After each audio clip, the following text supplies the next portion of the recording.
A very pleasant morning to everyone. Welcome to White and Neat channel. आज हम शुरू करेंगे जेनेटिक्स के अंदर जो हमारा सेकंड चैप्टर चल रहा था उसका पार्ट 2 है। और आज की क्लास के अंदर हम क्या करेंगे, मेनली हमारा फोकस होगा एक तो वो पार्ट जो रिवीजन से रह गया था उसे कर लेंगे, साथ में जितने भी PYQ है अब इस क्लास में इंक्लूड कर दिया। मैं पहले ये सोच रहा था कि पहले रिवीजन अलग कर लेते हैं और PYQ अलग कर लेंगे, तो मैंने क्या काम करा है, इस वीडियो के अंदर सारा रिवीजन हो जाएगा और जितने भी PYQ हैं, चाहे वो फिल इन द ब्लैंक्स है, MCQ है, इसके अलावा वेरी शॉर्ट है, कॉम्पिटेंशियली बेस्ड है या हमारे लॉन्ग आंसर टाइप है, सबको मैंने इसमें इंक्लूड कर दिया। तो चलो क्लास को शुरू करते हैं बिना टाइम वेस्ट करें। पहले एक दो PYQ को देखेंगे, उसके बाद टॉपिक को समझेंगे। एक एक नंबर वाले जो 1 मार्क के क्वेश्चन है MCQ, उनको एक बार कर लेते हैं।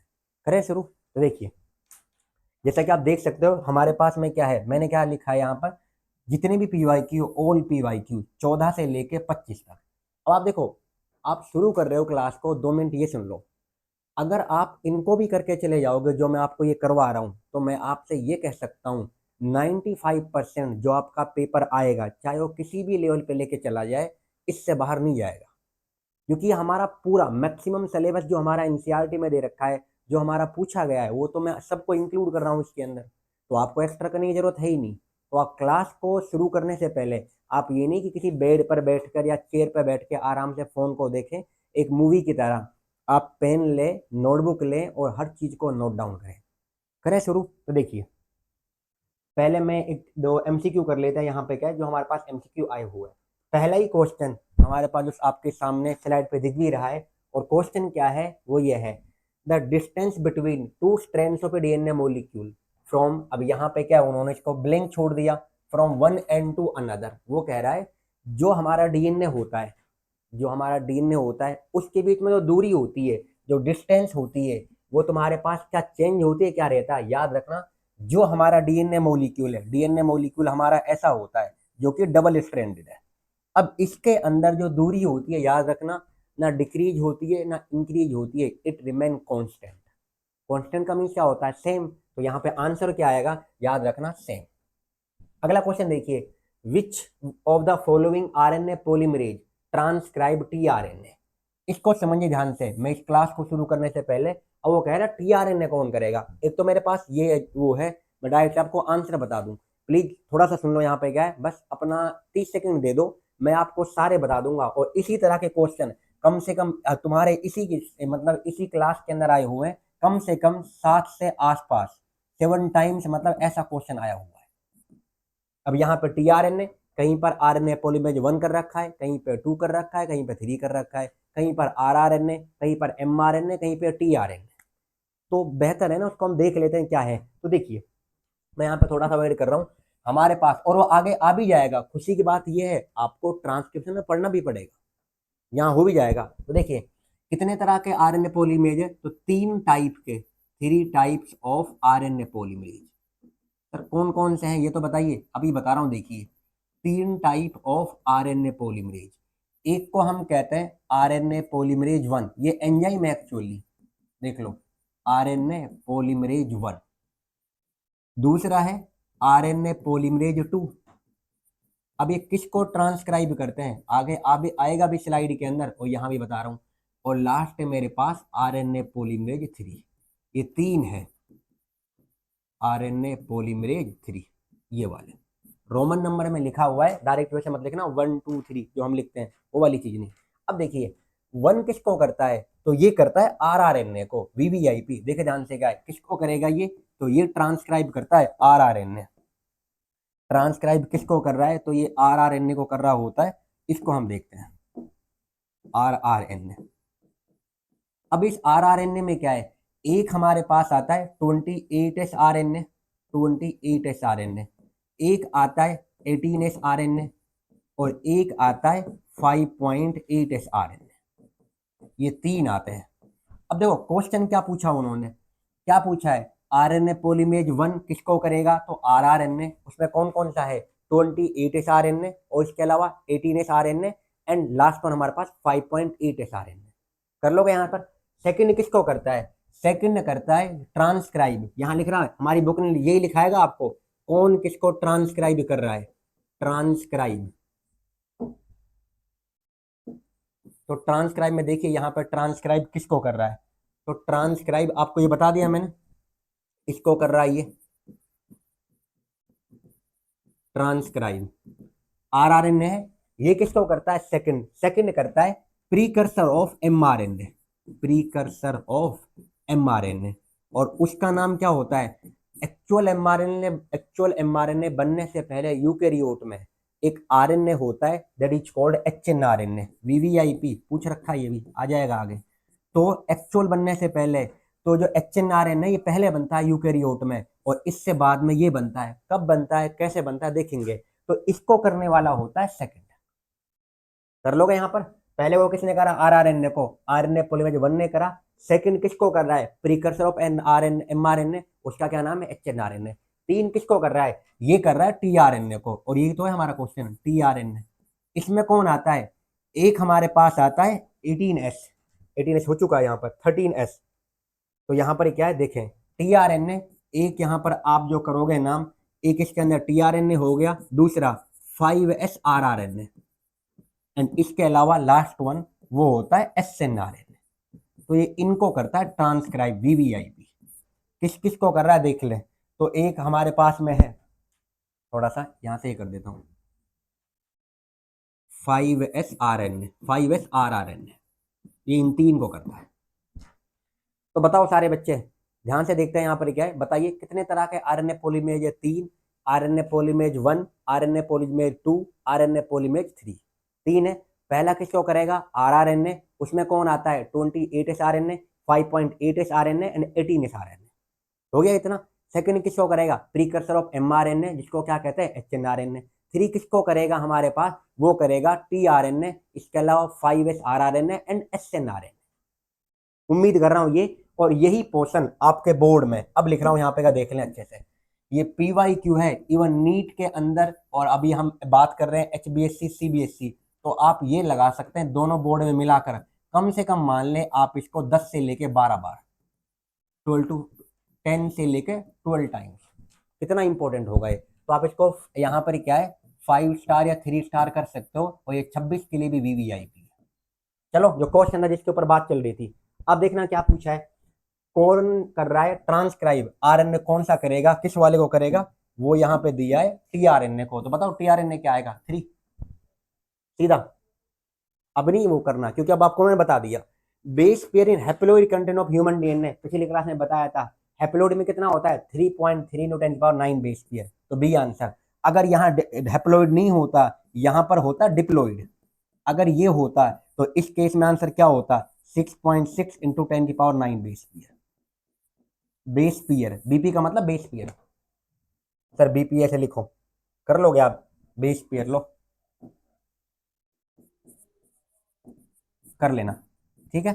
चले आगे, इतना कर सकते हो। देखो 25 में है, 23 में है और 23 में है, उम्मीद कर रहा हूं। अब इनको लिख लेना आप, देखो कौन कौन से टॉपिक आ रहे हैं। अगली स्लाइड क्या दे रखा है उन्होंने, इसको भी देखते हैं।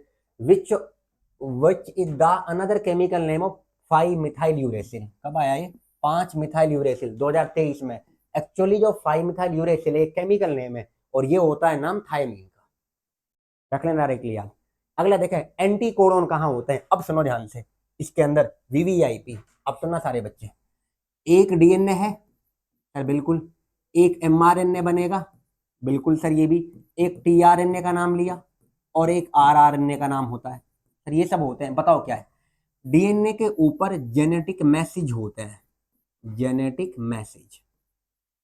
अब जो एमआरएनए है इस पे भी जेनेटिक मैसेज होते हैं कोडोन की फॉर्म में, किस फॉर्म में होते हैं, कोडोन की फॉर्म में। तो जेनेटिक मैसेज वीवीआईपी, इसको भी 3 स्टार, सर हर कोई 3 स्टार करोगे क्या भाई, सब आया हुआ है बहुत बार इसलिए बता रहा हूं। तो जेनेटिक मैसेज किस फॉर्म में है, genetic message in form of codon. तो कोई आपसे पूछे कोडोन किसके ऊपर प्रेजेंट होते हैं, तो वो होते हैं हमारे पास किसके ऊपर, एमआरएनए पर। टीआरएनए पे इसका उल्टा है, उसको हम कहते हैं एंटी कोडोन। अब यही क्वेश्चन था, एंटी कोडोन कहाँ है, तो टीआरएनए पे होते हैं, याद रखना। और आरआरएनए क्या होता है, इसका काम होता है प्रोटीन सिंथेसिस। पूरा नाम बताऊं, messenger RNA, transfer RNA, ribosomal RNA. तो यहां पर क्या इसका काम क्या होता है, प्रोटीन सिंथेसिस। प्रोटीन को बनाना। तो प्रोटीन बनाना किसका काम है? आरआरएनए का। समझ में आ रहा है? ध्यान से, हर एक पीवाईक्यू इसके अंदर 3 स्टार यहाँ पे कर दिया मैंने। अब चलो पिछली स्लाइड पे क्या क्वेश्चन था देखिए। एंटीकोडोन कहाँ पाए जाते हैं? अभी बताया आंसर, टीआरएनए, खत्म। Length of DNA double helix in a typical mammalian cell, हमारी मेमल की सेल के अंदर जो डीएनए की लेंथ है वो होती है अप्रोक्सीमेटली 2.2 मीटर। कितनी होती है? 2.2, 2.2 मीटर। तो आंसर यहाँ पे क्या ये रहा, देख ले। ये 23-24 में आया, दोनों ईयर में आया था एंटीकोडोन के ऊपर। अब कह रहा स्टॉप कोडोन। अब सर स्टॉप कोडोन क्या है? अभी मैंने आपको कहा कोडोन कहाँ होता है? एमआरएनए पर। कहाँ होता है? एमआरएनए पर। जो ये कोडोन है, इन कोडोन को हम कहते हैं जेनेटिक कोड। छोटी सी इंफॉर्मेशन बता रहा हूँ शॉर्ट में, थोड़ा समझने की कोशिश करें। चलो ये टॉपिक अगर हम कर ही लें जेनेटिक कोड करके, जेनेटिक कोड क्या है ये, मतलब ये जो बार बार इसके अंदर आएगा, तो आप थोड़ा यहाँ पर समझिए ध्यान से क्या कह रहा हूँ जेनेटिक कोड के ऊपर। ये टॉपिक आपको मैं बीच में करवा रहा हूँ, और ये टॉपिक जो आया हुआ है आपको बता दूं मैं, एक मिनट थोड़ा सा रुक जाइए, क्वेश्चन आ भी जाएगा, पर उससे पहले मैं आपको बता दूं ये कहाँ कहाँ उन्होंने वैसे दिया है। प्लीज 2 मिनट के लिए बस, थोड़ी देर ले रहा हूँ। जेनेटिक कोड पे क्वेश्चन कब कब आया है ना। पहला क्वेश्चन वो बता रहा हूँ, ये 1 नंबर वाले तो इसमें आ ही जाएंगे, मैं इसके अलावा बता रहा हूँ जो एक कहाँ आया है। देखिए 2023 में सेलिएंट फीचर यही पूछा था। 1 नंबर वाले की बात नहीं कर रहा मैं, दूसरों की बात कर रहा हूँ जो और ज्यादा पूछ रखे हैं इन्होंने। फिर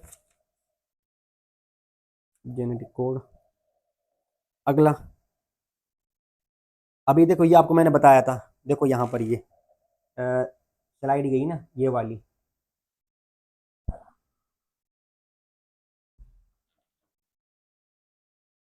जो अभी स्लाइड गई थी वो वाली, वो 2024 में भी थी। आरएनए पॉलीमेरेज 1, 2, 3, अगर आप देख सकते हो इसके अंदर, देखिए यहाँ पर शायद पता ना दिखेगा नहीं दिखेगा, इसके अंदर स्लाइड में ले रखा है वैसे। फिर एप्लीकेशन जेनेटिक कोड 2018 में देखो, ये आपका आया है 3 नंबर 4 नंबर के अंदर, even included in 5 marks also. 5 number में ये पूछ रखा है। तो बहुत बार पूछ लिया, मेरा कहने का मीन्स ये है।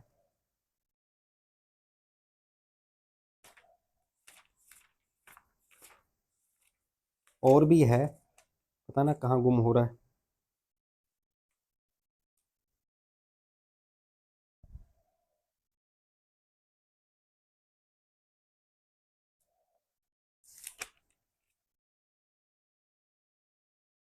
दो हजार अठारह ये वहां दे दिया, 18 में अलग करके पूछ रखा है। ठीक है, और इतना तो आप कर सकते हो अगर इतनी बार पूछ लिया। फिर देखें 2015 और फिर 2024 और 23, अब देखो कितनी बार आया। मैं इसके लिए रुक रहा था एक्चुअल में। अब ये वाले तो ध्यान से सुनना, अब अगर आपको नहीं आता समझ में आएगा, पर थोड़ा सा फोकस करना। इतनी बार आ रखा है आप लोग 1, 2, 3, 4, 5, 6। सर ये कितने में आया? 1 मार्क वाले नहीं बताया मैंने, 1 मार्क्स के अंदर ये दे रखा है 2 या 3 मार्क्स में। 1 मार्क्स में तो पता ना कितने हैं आएंगे वो। देखिए अब करें शुरू। हाँ सर बताएं। जेनेटिक कोड सर बिल्कुल नहीं पता हमें, बताओ जेनेटिक कोड क्या है।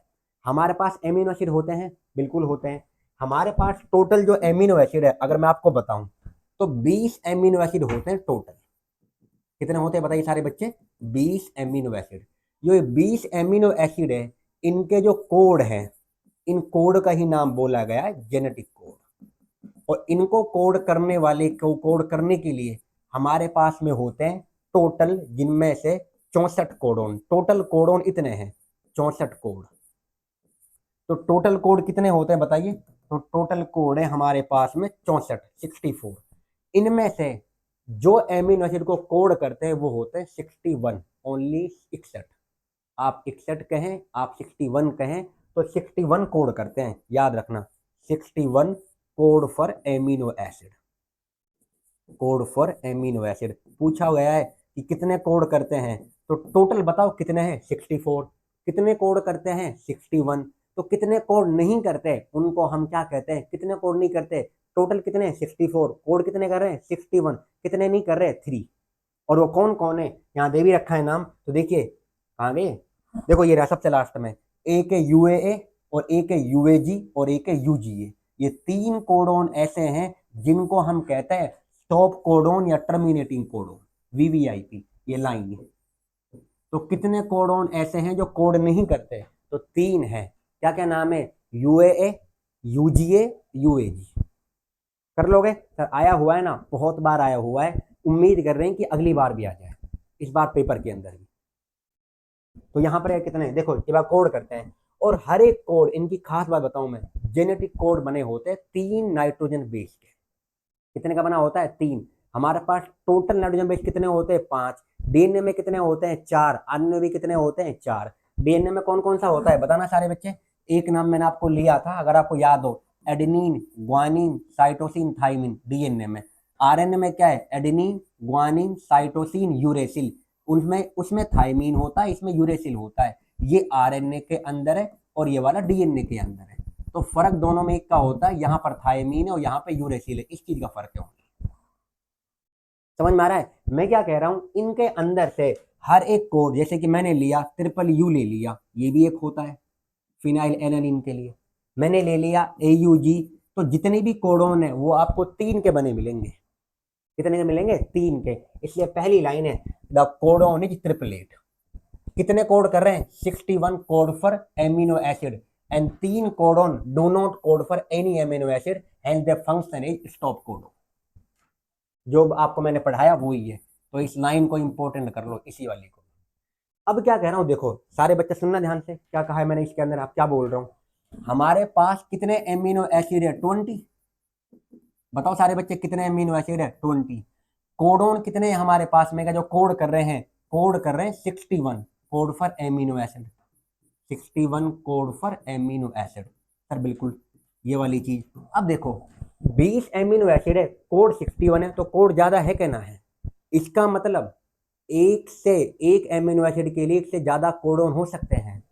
फॉर, सुनो ध्यान से, फॉर 1 एमिनो एसिड, एक एमिनो एसिड के लिए, for 1 amino acid more than 1 codon can be present, more than 1 codon can be present. Sir बिल्कुल सही बात है, और ऐसा भी हो सकता है, सुनो ध्यान से अब क्या कह रहा हूं, एक एमिनो एसिड के से ज्यादा कोडोन हो सकते हैं, क्योंकि हमारे पास एमिनो एसिड तो 20 है और कोडोन कितने जो कोड करेंगे वो 61 है। तो एक के लिए जब एक से ज्यादा कोडोन होते हैं, इससे ज्यादा होते हैं, इसको हम क्या कहते हैं, दिस इज कॉल्ड डीजनरेसी, या डीजनरेसी कहा जाता है इस चीज को। डीजनरेसी पूछा भी गया पेपर के अंदर, डीजनरेसी। तो डीजनरेसी का मीनिंग क्या है, ये आ रहा है समझ जाना, डीजनरेसी का मीनिंग क्या है।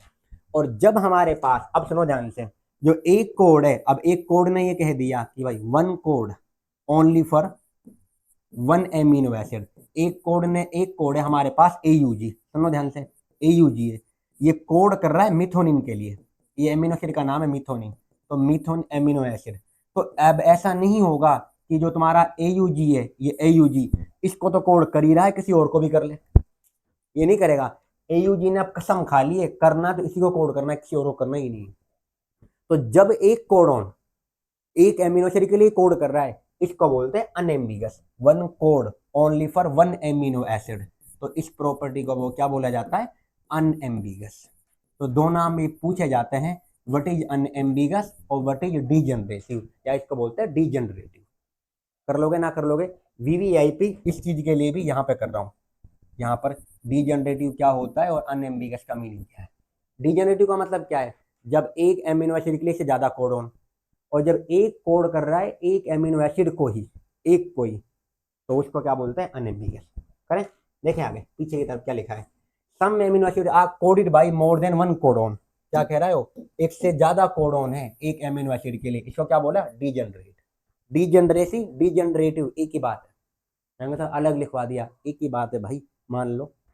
चले आगे, the codon is read in mRNA। Codon किस पे होता है, mRNA पे, वो होता है कंटिन्यूस, ये नहीं होता बीच में कोई कोमा है या तुम्हारे पास में गैप दे रखा है, बिल्कुल नहीं, वो एक साथ होते हैं। जैसे कि देखे सारे बच्चे AUG, GAG, GUG, अब UAA, तो एक साथ होते हैं कंटिन्यूस। अब यूए अभी बताया था मैंने, स्टॉप कोडॉन है, यहाँ से काम प्रोटीन बनना चालू हुआ, यहाँ रुक गया। चलो आगे। The codon is nearly universal, इसका मीनिंग क्या है? यूनिवर्सल का मीनिंग है सारे जितने भी ऑर्गेनिज्म है सबके अंदर 99.9% सेम कोडॉन होता है एमिनो एसिड के लिए, तो इसलिए लिखा यूनिवर्सल।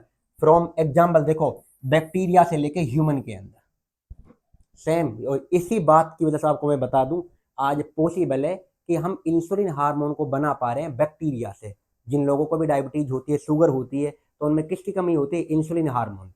अब उसका जो कोडोन है और हमारा जो कोडोन है इंसुलिन के लिए, बैक्टीरिया में भी सिमिलर है जो हमारे अंदर है, इसलिए बोल रहा है यूनिवर्सल है ये।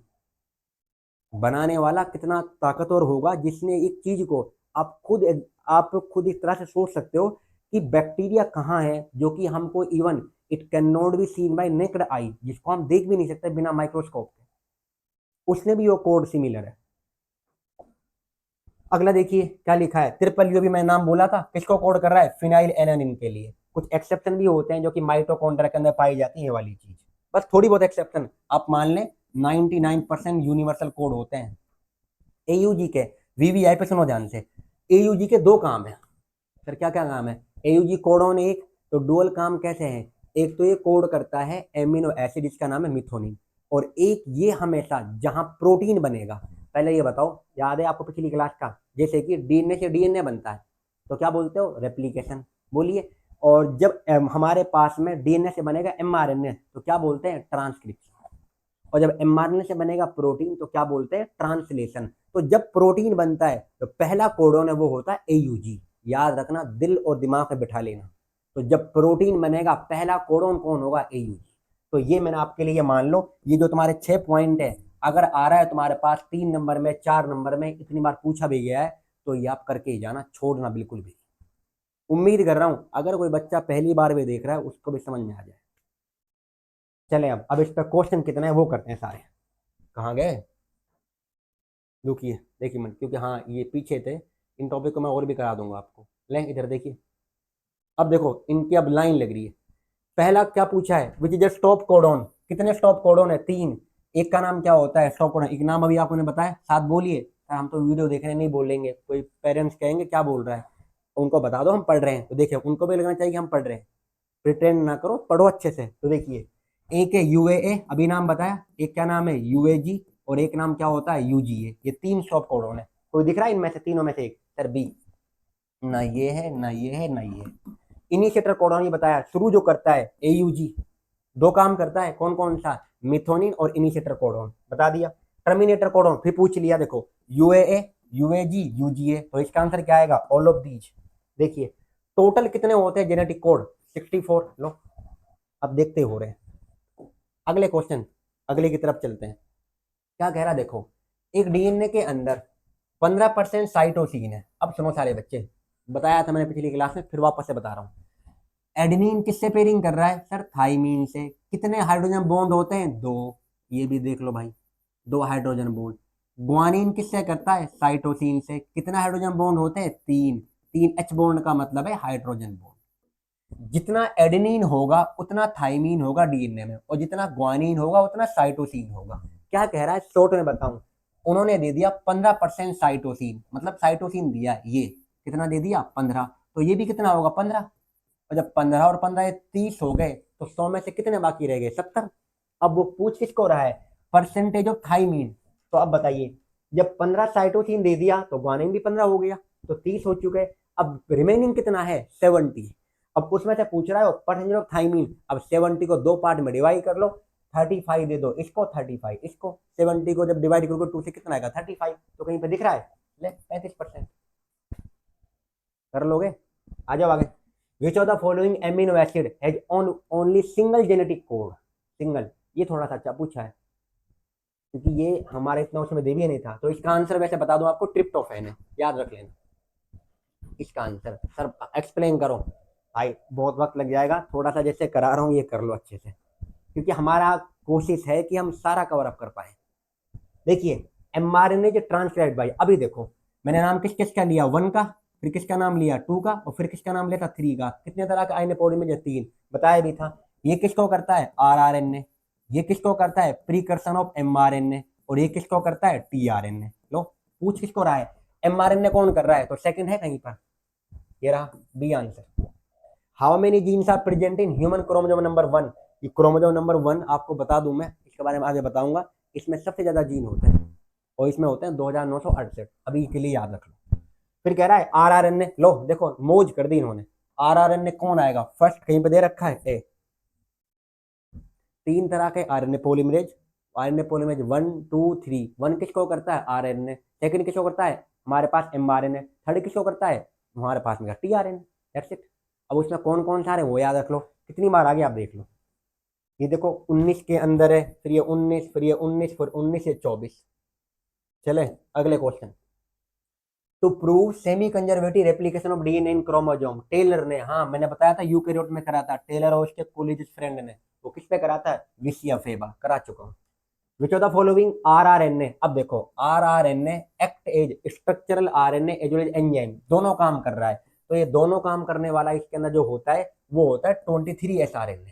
देखो 18S आरएनए ये नहीं होता, ना ये होगा ना ये होगा, ओनली ये।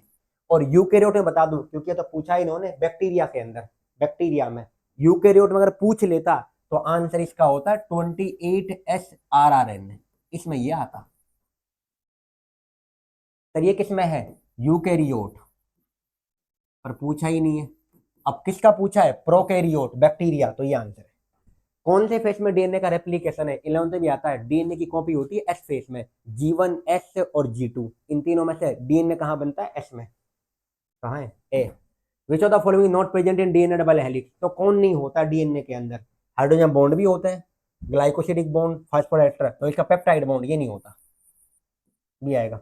कोडोन, अब बताओ कोडोन कहाँ होते हैं, मैसेज किस पे होता है, डीएनए पे। कोडोन कहाँ है, एमआरएनए पे। एंटी कोडोन कहाँ, टीआरएनए पे। तो देखिए कहां पर है कोडोन, एमआरएनए। लो 20 कर लिए।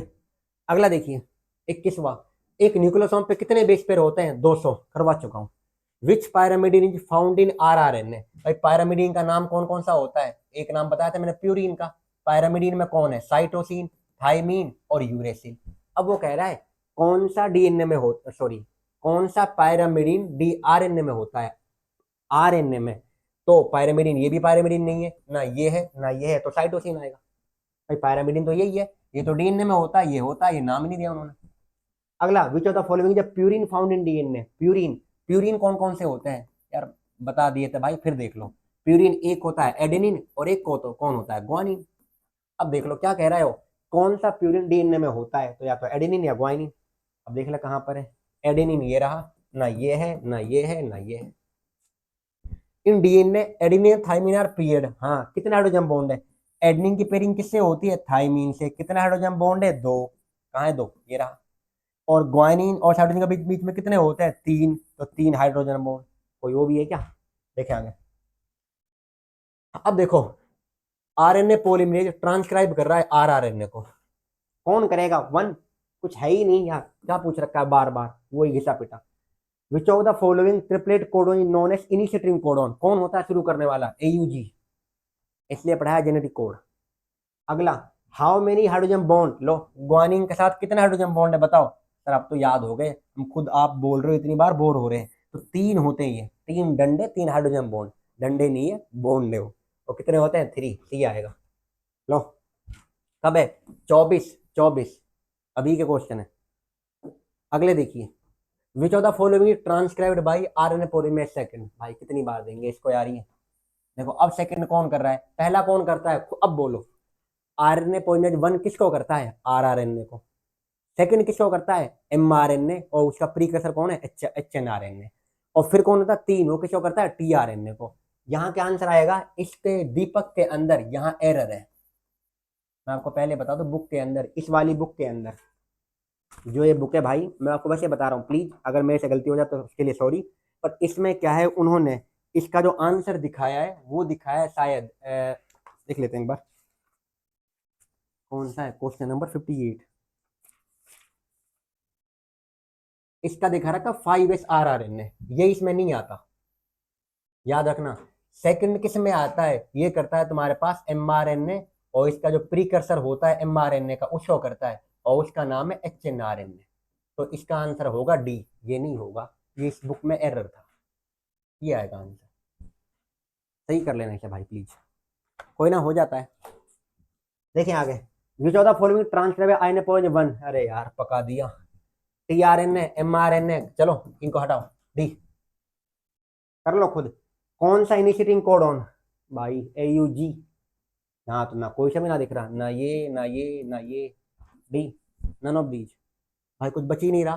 कौन सा कोडॉन कोड नहीं करता किसी के लिए भी? तो देखो कोड कौन नहीं करता, जो स्टॉप कोडॉन है, यूएए, यूएजी और यूजीए। तो ये है और ये है, तो सी आएगा, डी तो होगा नहीं। Okay, how many codon code करते हैं 20 एमिनो एसिड को? तो 61 बता दिए। अगला देखो, दो तरह के न्यूक्लिक एसिड है, असर्सन रीजन 25 में, ये 23 में था। 25 में क्या पूछा, देखो असर्सन है, डीएनए और आरएनए दो तरह के न्यूक्लिक एसिड है जो पाए जाते हैं, बिल्कुल सही बात, कोई इसमें डाउट नहीं है कि ये दो होते हैं।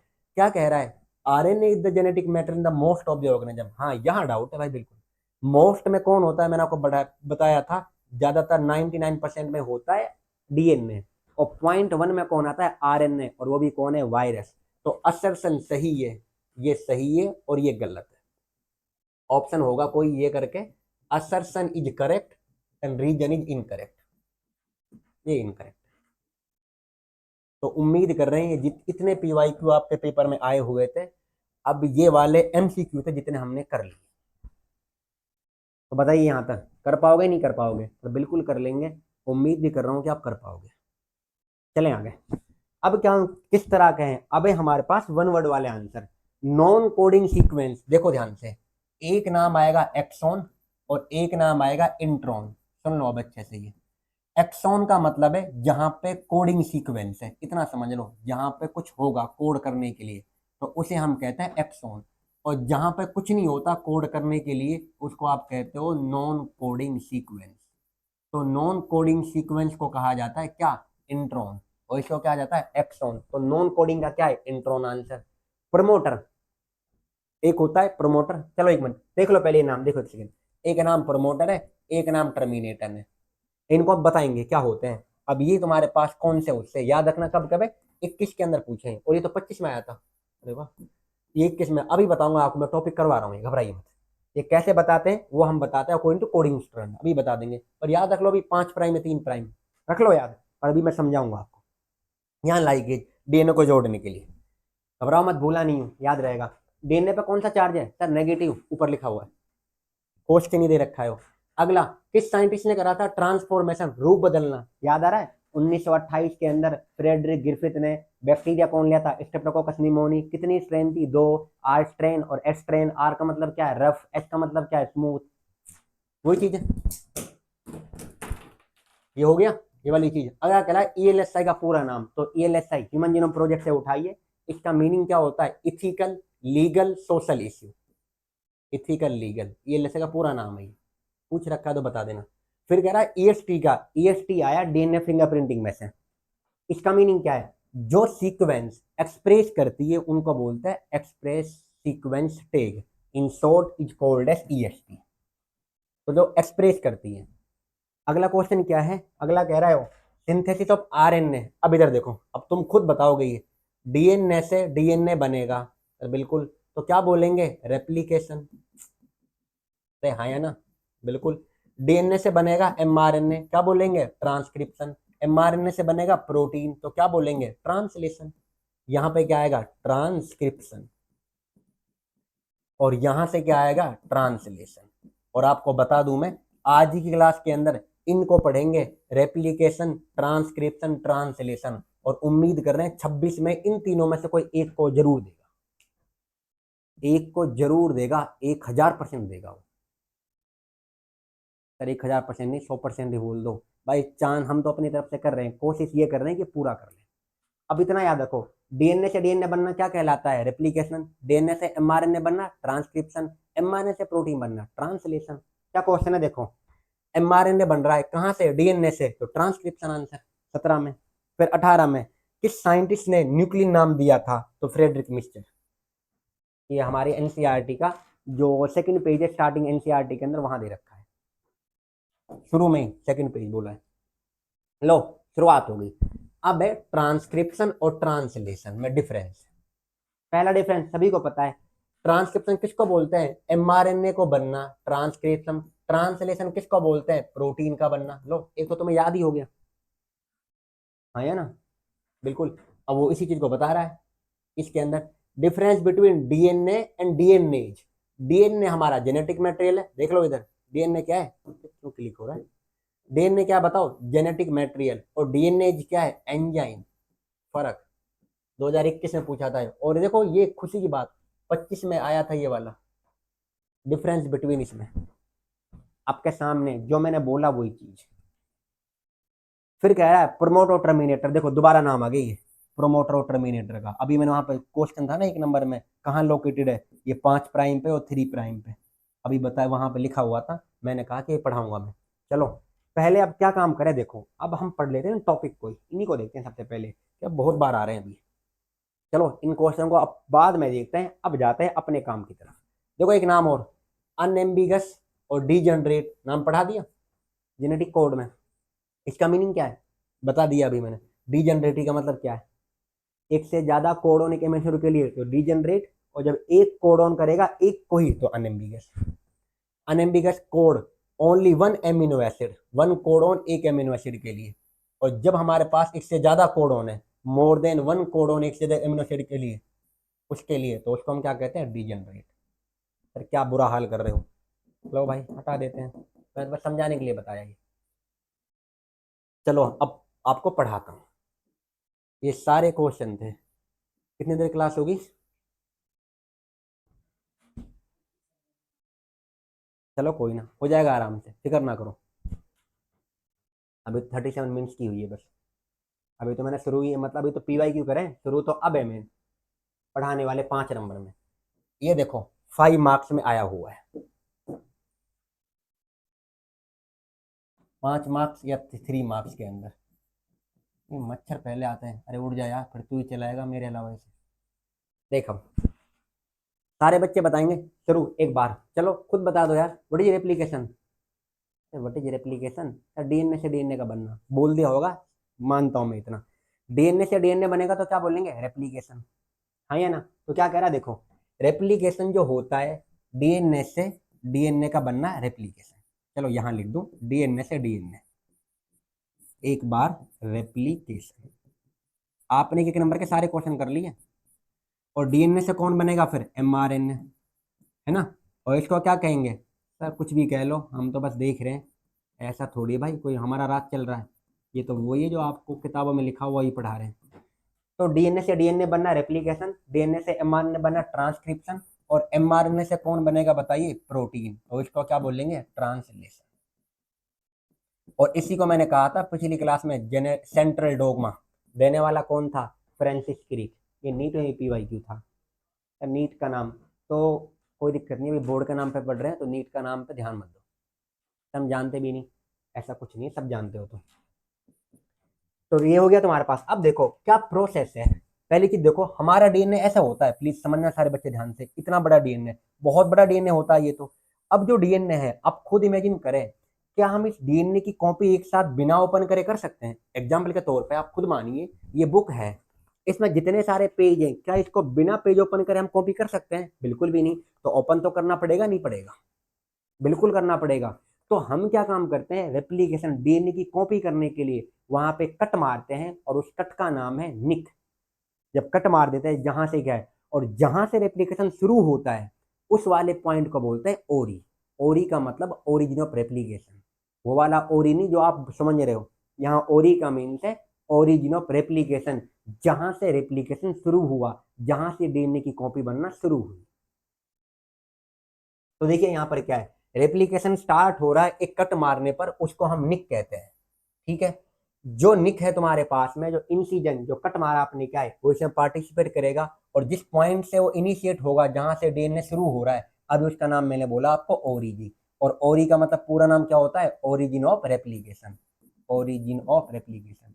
कोई दिक्कत नहीं, यहाँ कट गया था थोड़ा सा, ये मैं लिख देता हूँ, ओरिजिन ऑफ रेप्लिकेशन।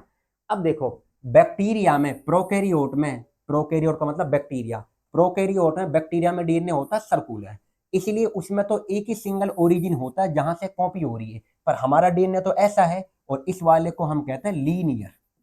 तो इसके अंदर क्या है, हमारे पास एक कट आपने यहाँ लगा दिया, यहाँ से यहाँ पर अलग कॉपी हो रही है, यहाँ से यहाँ कॉपी अलग हो रही है। जिस तरह रोड बनता है, तो जरूरी थोड़ी है कि मतलब रोड जो तुम्हारा 5 किलोमीटर या 10 किलोमीटर लंबा रोड है कि वहां पे क्या एक ही पॉइंट से शुरू करो और एंड तक लेके जाओ। ऐसा भी कर सकते हैं, जब मशीन ज्यादा है तो आप उस 10 किलोमीटर को 3 पार्ट में डिवाइड कर लो। 3 किलोमीटर बाद एक अलग है, 3 के बाद अलग है, उसके बाद 4 पे अलग है, तो 3 जगह से काम शुरू हो सकता है या नहीं। तो याद रखना, यूकैरियोट में कई सारे और ही हो सकते हैं, प्रोकैरियोट में सर्कुलर है, इसलिए उसमें एक ही होता है। और यही लिखना है आपको पेपर में जब वो आप करोगे। और जो डीएनए को, अब देखो ये डीएनए ऐसे है जिस तरह किताब बनती, और डीएनए ऐसा है, तो इसको हमें ओपन करना पड़ेगा। इसके बीच में हाइड्रोजन बॉन्ड होते हैं, तो इसको इस तरह सीधा करना पड़ेगा। अब ये जो सीधे हैं, अब देखो इस तरह जुड़े होते हैं बॉन्ड के थ्रू। अब इनको जो तोड़ेंगे यहाँ पे जो एंजाइम काम में आते हैं, तो इसको एक तो हेलिकल, डीएनए कैसा होता है, हेलिकल है ये, तो हेलिकल को खोलने के लिए एंजाइम काम में आता है हेलिकेज। और जो इसके बॉन्ड को तोड़ता है वो होता है गाइरेज, इनको अलग करने के लिए। तो देखें ये ऐसे हो जाएंगे दोनों, पहले ऐसा था हेलिकल है, फिर इसको क्या है सीधा करा तो हेलिकेज काम में आ गया ये वाला एंजाइम, फिर इसके बॉन्ड तोड़ दिए तो काम में आ गया गाइरेज एंजाइम।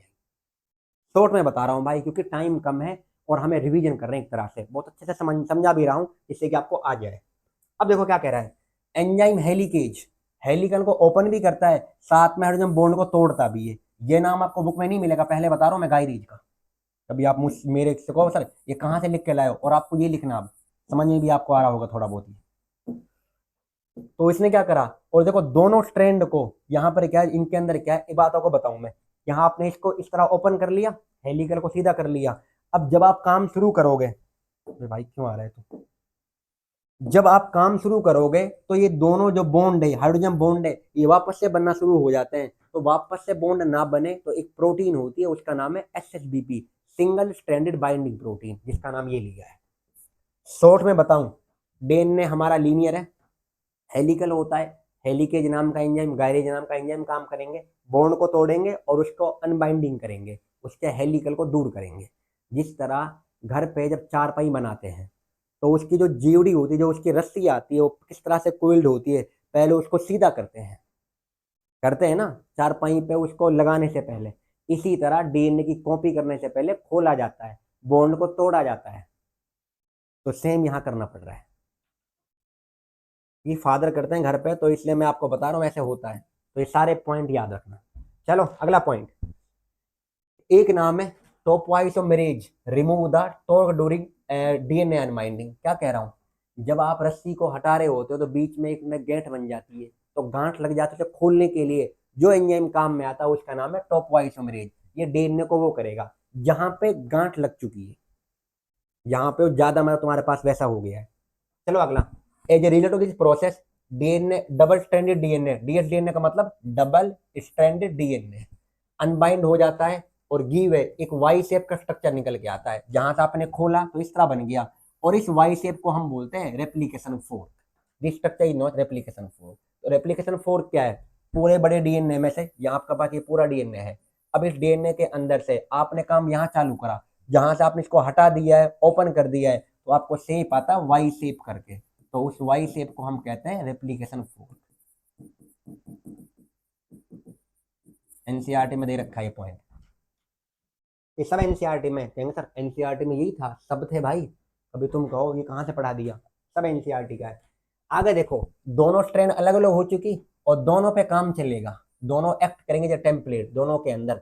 अब देखो, एक पहले ही डीएनए हमारे पास ऐसा था, देख लो बच्चे से, अब दोनों स्ट्रेन अलग अलग हो चुकी, इस पे अलग काम चल रहा है, इस पे अलग काम चल रहा है, दोनों पे काम चल रहा है। अब बताओ, एक नई, आपको याद है सेमी कंजर्वेटिव नाम, एक पेरेंटल एक न्यू स्ट्रेन, उसी को तो बोलते हैं सेमी कंजर्वेटिव, है ना, वही लिखा हुआ है ऊपर, ये सेमी कंजर्वेटिव मोड है।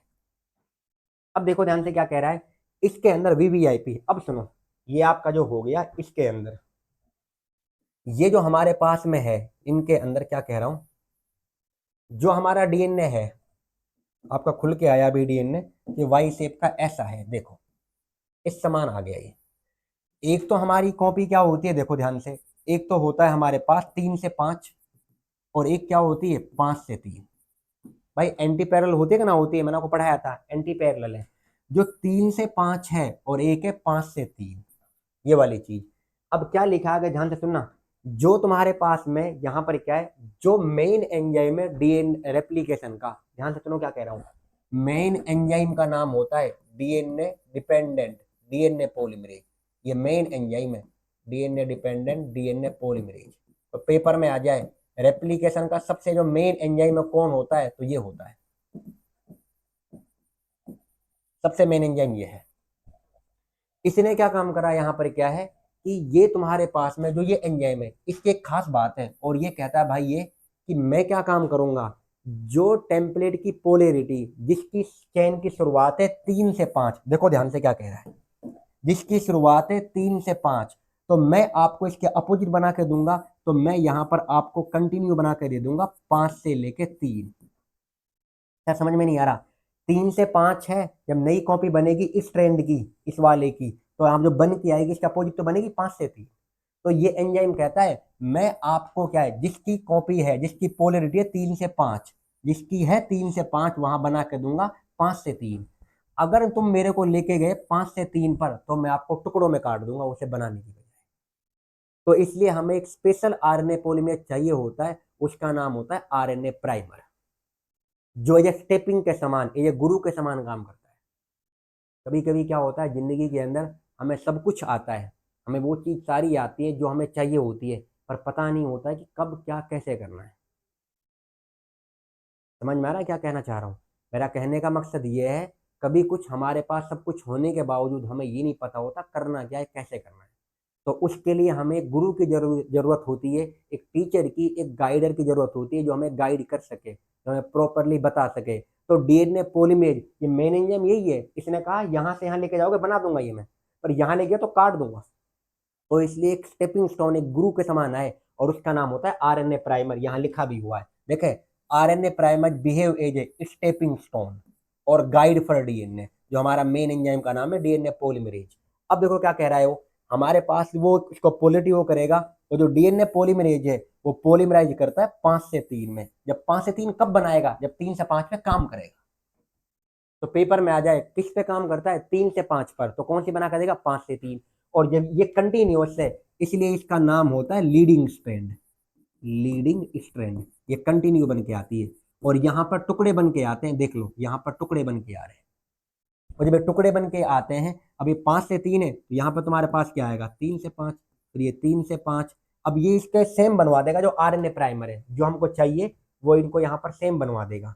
अब यहाँ पर टुकड़ों में बन के आता है, इसीलिए इसका नाम टुकड़े में आ रहा है, इसलिए इसका नाम होता है डिसकंटिन्यूअस, और इसका नाम डिसकंटिन्यूअस है, इसका नाम लीडिंग स्ट्रैंड है, इसको हम कहते हैं लेगिंग स्ट्रैंड, लेगिंग स्ट्रैंड। तो लेगिंग का मतलब क्या है, जिसपे तुम्हारी डीएनए की कॉपी टुकड़ों में बन रही है उसको क्या बोलेंगे, लेगिंग स्ट्रैंड। और जिसपे कंटिन्यूअस बन रही है उसे क्या बोलेंगे, लीडिंग स्ट्रैंड। ये कंटिन्यूअस है, यहाँ लिख लो आप बेशक नाम कंटिन्यूअस। और वो कैसी है बताइए, डिसकंटिन्यूअस। क्यों है डिसकंटिन्यूअस, क्योंकि टुकड़ों में बना। कितना आ गया। और इन टुकड़ों को जोड़ने के लिए, अभी क्वेश्चन भी था ये, मैं आपसे कह रहा था कि बता दूंगा, यहाँ पर जोड़ने के लिए जो एंजाइम काम में आता है उसका नाम है डीएनए लाइगेज। आगे देख भी लो। तो दो स्ट्रैंड बनती है, कौन कौन सी, लीडिंग और लेगिंग। लेगिंग पे कौन होता है, ये टुकड़े, और इन टुकड़ों का नाम क्या होता है, सुन लो वो नाम भी, ओकाजाकी फ्रेगमेंट। सर ये आप लिख के भी लाए हैं, पैराग्राफ में आपको मैं लिखता तो शायद इतना समझ में नहीं आता, लिखे को पढ़ता, पर अब आ जाएगा। चलो आगे देखिए क्या कह रहा है, आरएनए प्राइमर तुम्हारे पास है, बता दिया मैंने 5 से 3, ये वाली चीज हो चुकी है। अब देखें आगे क्या लिखा है इसके अंदर, दोनों स्ट्रैंड के ऊपर रेप्लिकेशन फ्लो आपस में कैसी होती है, एंटी पैरेलल, 3 से 5 और 5 से 3 हो चुका है ये तो। भाई एंटी पैरेलल का मतलब क्या है, एक क्या होगी 3 से 5 और एक क्या होगी 5 से 3, ये है एंटी पैरेलल का मीनिंग। ये बाई डायरेक्शनल है। अब क्या कह रहा है तुम्हारे पास में, जो जो डीएनए की टेम्पलेट है 3 से 5, वहां बना के कौन सी दिया आपको बताओ सारे बच्चे, वहां बना के दिया 5 से 3, वो लीडिंग स्ट्रैंड कहा है, देख लो। तो लीडिंग स्ट्रैंड कहां से कहां बन के आ रही है, 5 से 3 पर। अदर जो डीएनए की टेम्पलेट है जिसकी पोलिटी ये वाली है, देखो जो 5 से 3 थी उस पर बनाएगा तुम्हारे पास, तो 3 से 5 बन रहा है, कहां से, बाहर से लेके अंदर की तरफ, बाहर से अंदर की तरफ 3 से 5। अब देखो यहाँ पर ये रहे, देखो क्या लिखा बुक ने, लीडिंग स्ट्रैंड 3 से 5 थी पहले ऑलरेडी, तो बना के कौन सी दी है, 5 से 3 लीडिंग है, कंटिन्यूस। जो 5 से 3 थी, अब देखो टुकड़ों में बन के आ रही है कि ना आ रही है, और इन टुकड़ों का क्या नाम बोला, ओकाजाकी फ्रेगमेंट। स्ट्रैंड का नाम क्या बोला है, लेगिंग स्ट्रैंड। ये बना लेना, प्लीज नोट डाउन कर लेना इसको, देखो क्या लिखा है। और इन टुकड़ों को जोड़ने के लिए जो एंजाइम काम में आता है that is called DNA ligase. तो डीएनए लाइगेज क्या है, जोड़ने का काम कर रहा है टुकड़ों को। पेपर में क्वेश्चन आ जाए, ओकाजाकी फ्रेगमेंट कौन सी स्ट्रैंड पे बनते हैं, लीडिंग पर लेगिंग पर, बताइए। लेगिंग कर लोगे। और ये आपके पेपर में आया भी हुआ है 5 नंबर में, 3 नंबर में। रेप्लिकेशन का पूरा प्रोसेस जो मैंने आपको पढ़ाया यही करना,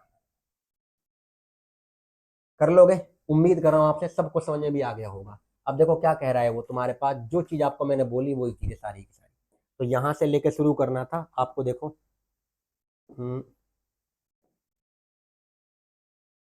शुरू कहाँ से करना है, यहाँ से। ये तुम्हारे पास पूरा अगर 5 नंबर में आ रहा है, इस सब को उतार लेना और सारे बच्चों को नोट डाउन करना जैसे मैंने आपको लिख रखा है ये। फिर एंड में डायग्राम को बना देना जो आपको मैंने बनाया ये वाला। चलो आगे। ओकाजाकी फ्रेगमेंट, अरे वही चीजें घिसी पिटी, लेगिंग पर है और इनको जोड़ने का काम कौन सा कर रहा है, डीएनए लाइगेज। तो बता तो दिया, एक को स्लाइड बढ़ा दी। अब है हमारे पास ट्रांसक्रिप्शन यूनिट। अगला टॉपिक कौन सा हो गया, रेप्लिकेशन। रेप्लिकेशन को पढ़ लेना, तीनों में से एक जरूर आएगा, रेप्लिकेशन, ट्रांसक्रिप्शन या ट्रांसलेशन। कर लोगे प्लीज, देखें आगे।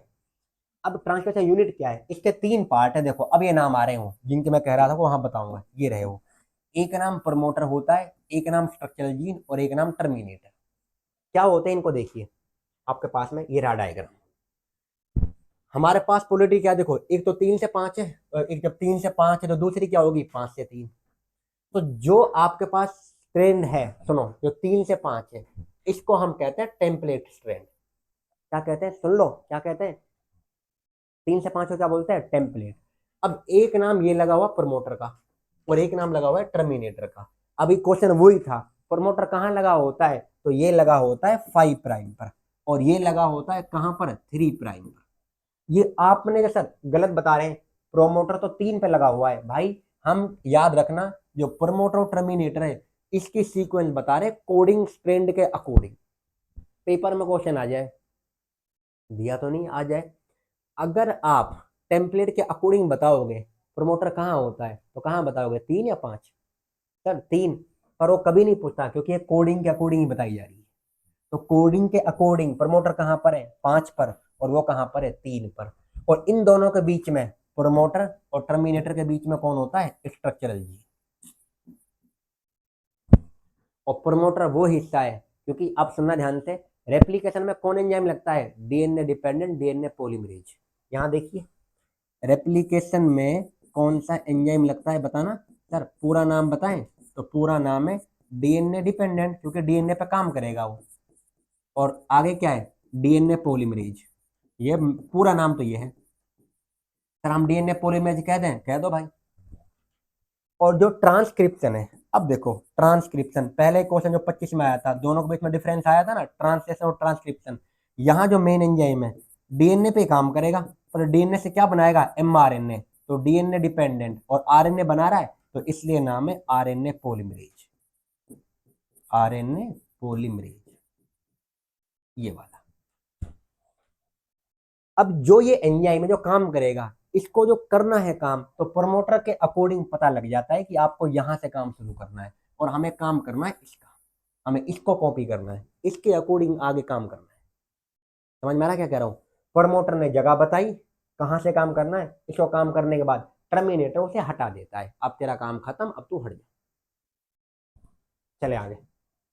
तो पेपर में क्वेश्चन, हाँ बताइए, ट्रांसमिशन यूनिट में कितने पार्ट है, आया हुआ है भाई बोर्ड में, PYQ सर आया है ना, जरूर अभी आपके सामने आ जाएगा।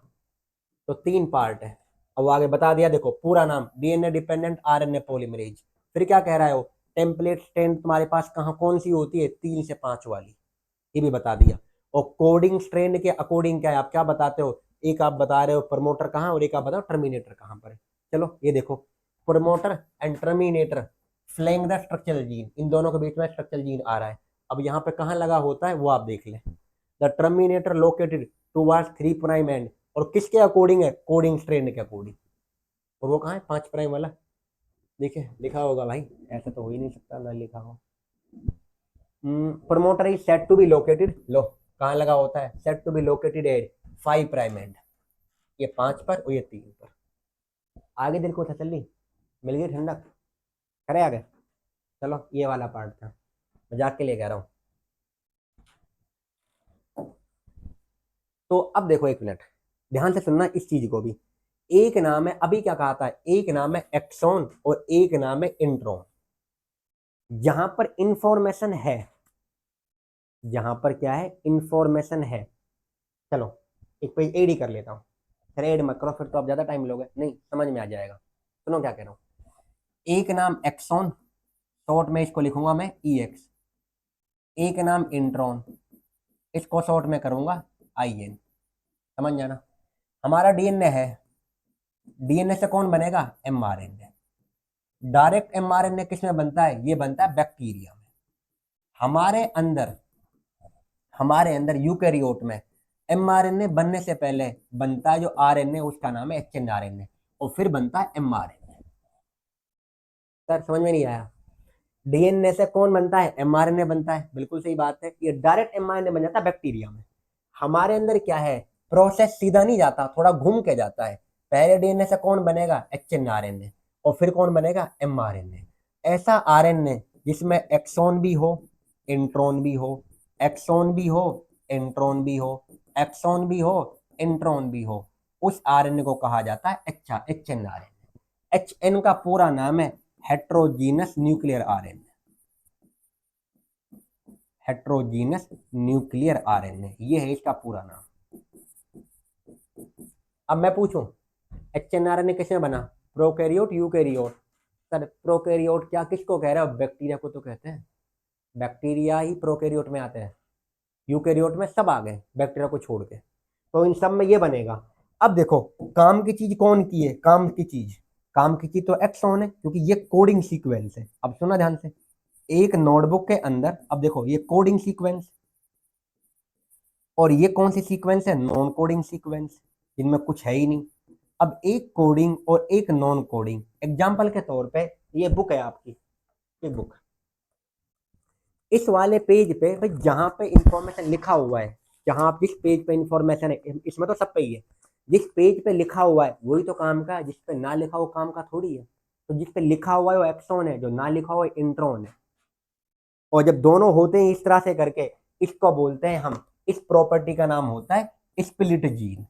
तो बताओ स्प्लिट जीन किसे कहा जाता है? तो स्प्लिट जीन का मतलब जब एक्सॉन इंट्रॉन दोनों हो, और जब जिस आरएनए में ये होंगे उसका क्या नाम होगा? बताओ सारे बच्चे, उसका नाम होगा एचएनआरएनए। और जब आप इंट्रॉन को हटा दोगे, रिमूवल ऑफ इंट्रॉन, लो पढ़ लो सब कुछ एक साथ बता दो, रिमूवल ऑफ इंट्रॉन, क्योंकि ये काम के ना है। अब इनको हटाओ, जो इनको हटा देंगे, रिमूवल ऑफ इंट्रॉन, इसको कहा जाएगा स्प्लाइसिंग। अब मैं पूछूं, स्प्लाइसिंग किस में होगा? Prokaryote, eukaryote? यूकैरियोट। किसमें कोई जरूरत ही नहीं है, किसमें डायरेक्ट एमआरएनए बनेगा? प्रोकैरियोट, बैक्टीरिया में। और रिमूवल ऑफ इंट्रॉन को क्या बोलेंगे? स्प्लाइसिंग। इंट्रॉन का मीनिंग क्या है? Non coding sequence. एक्सॉन का मीनिंग क्या है? Coding sequence. जब दोनों होते हैं तो क्या बोलते हैं? Split gene. हो गया। एक और नाम, शायद कितने नाम आएंगे, अरे सुन लो यार, मजा आ रहा खुद यहाँ पे आपको समझाते हुए। एक नाम है मोनोसिस्ट्रोनिक, और एक नाम है पॉलीसिस्ट्रोनिक। सर ये क्या है? सिस्ट्रॉन का मतलब इंफॉर्मेशन है, कोडिंग सीक्वेंस, ये मान लो। मोनो का मतलब क्या होता है? एक। जब एक जीन के पास एक ही आरएनए की इंफॉर्मेशन है बनाने की, मोनोसिस्ट्रोनिक। और ये किसमें होता है? यूकैरियोट में। और पी का देखो, पी से ही नाम पॉलीसिस्ट्रोनिक, पी से ही पॉलीसिस्ट्रोनिक, और पी से ही प्रोकैरियोट। तो बैक्टीरिया में होता है पॉलीसिस्ट्रोनिक।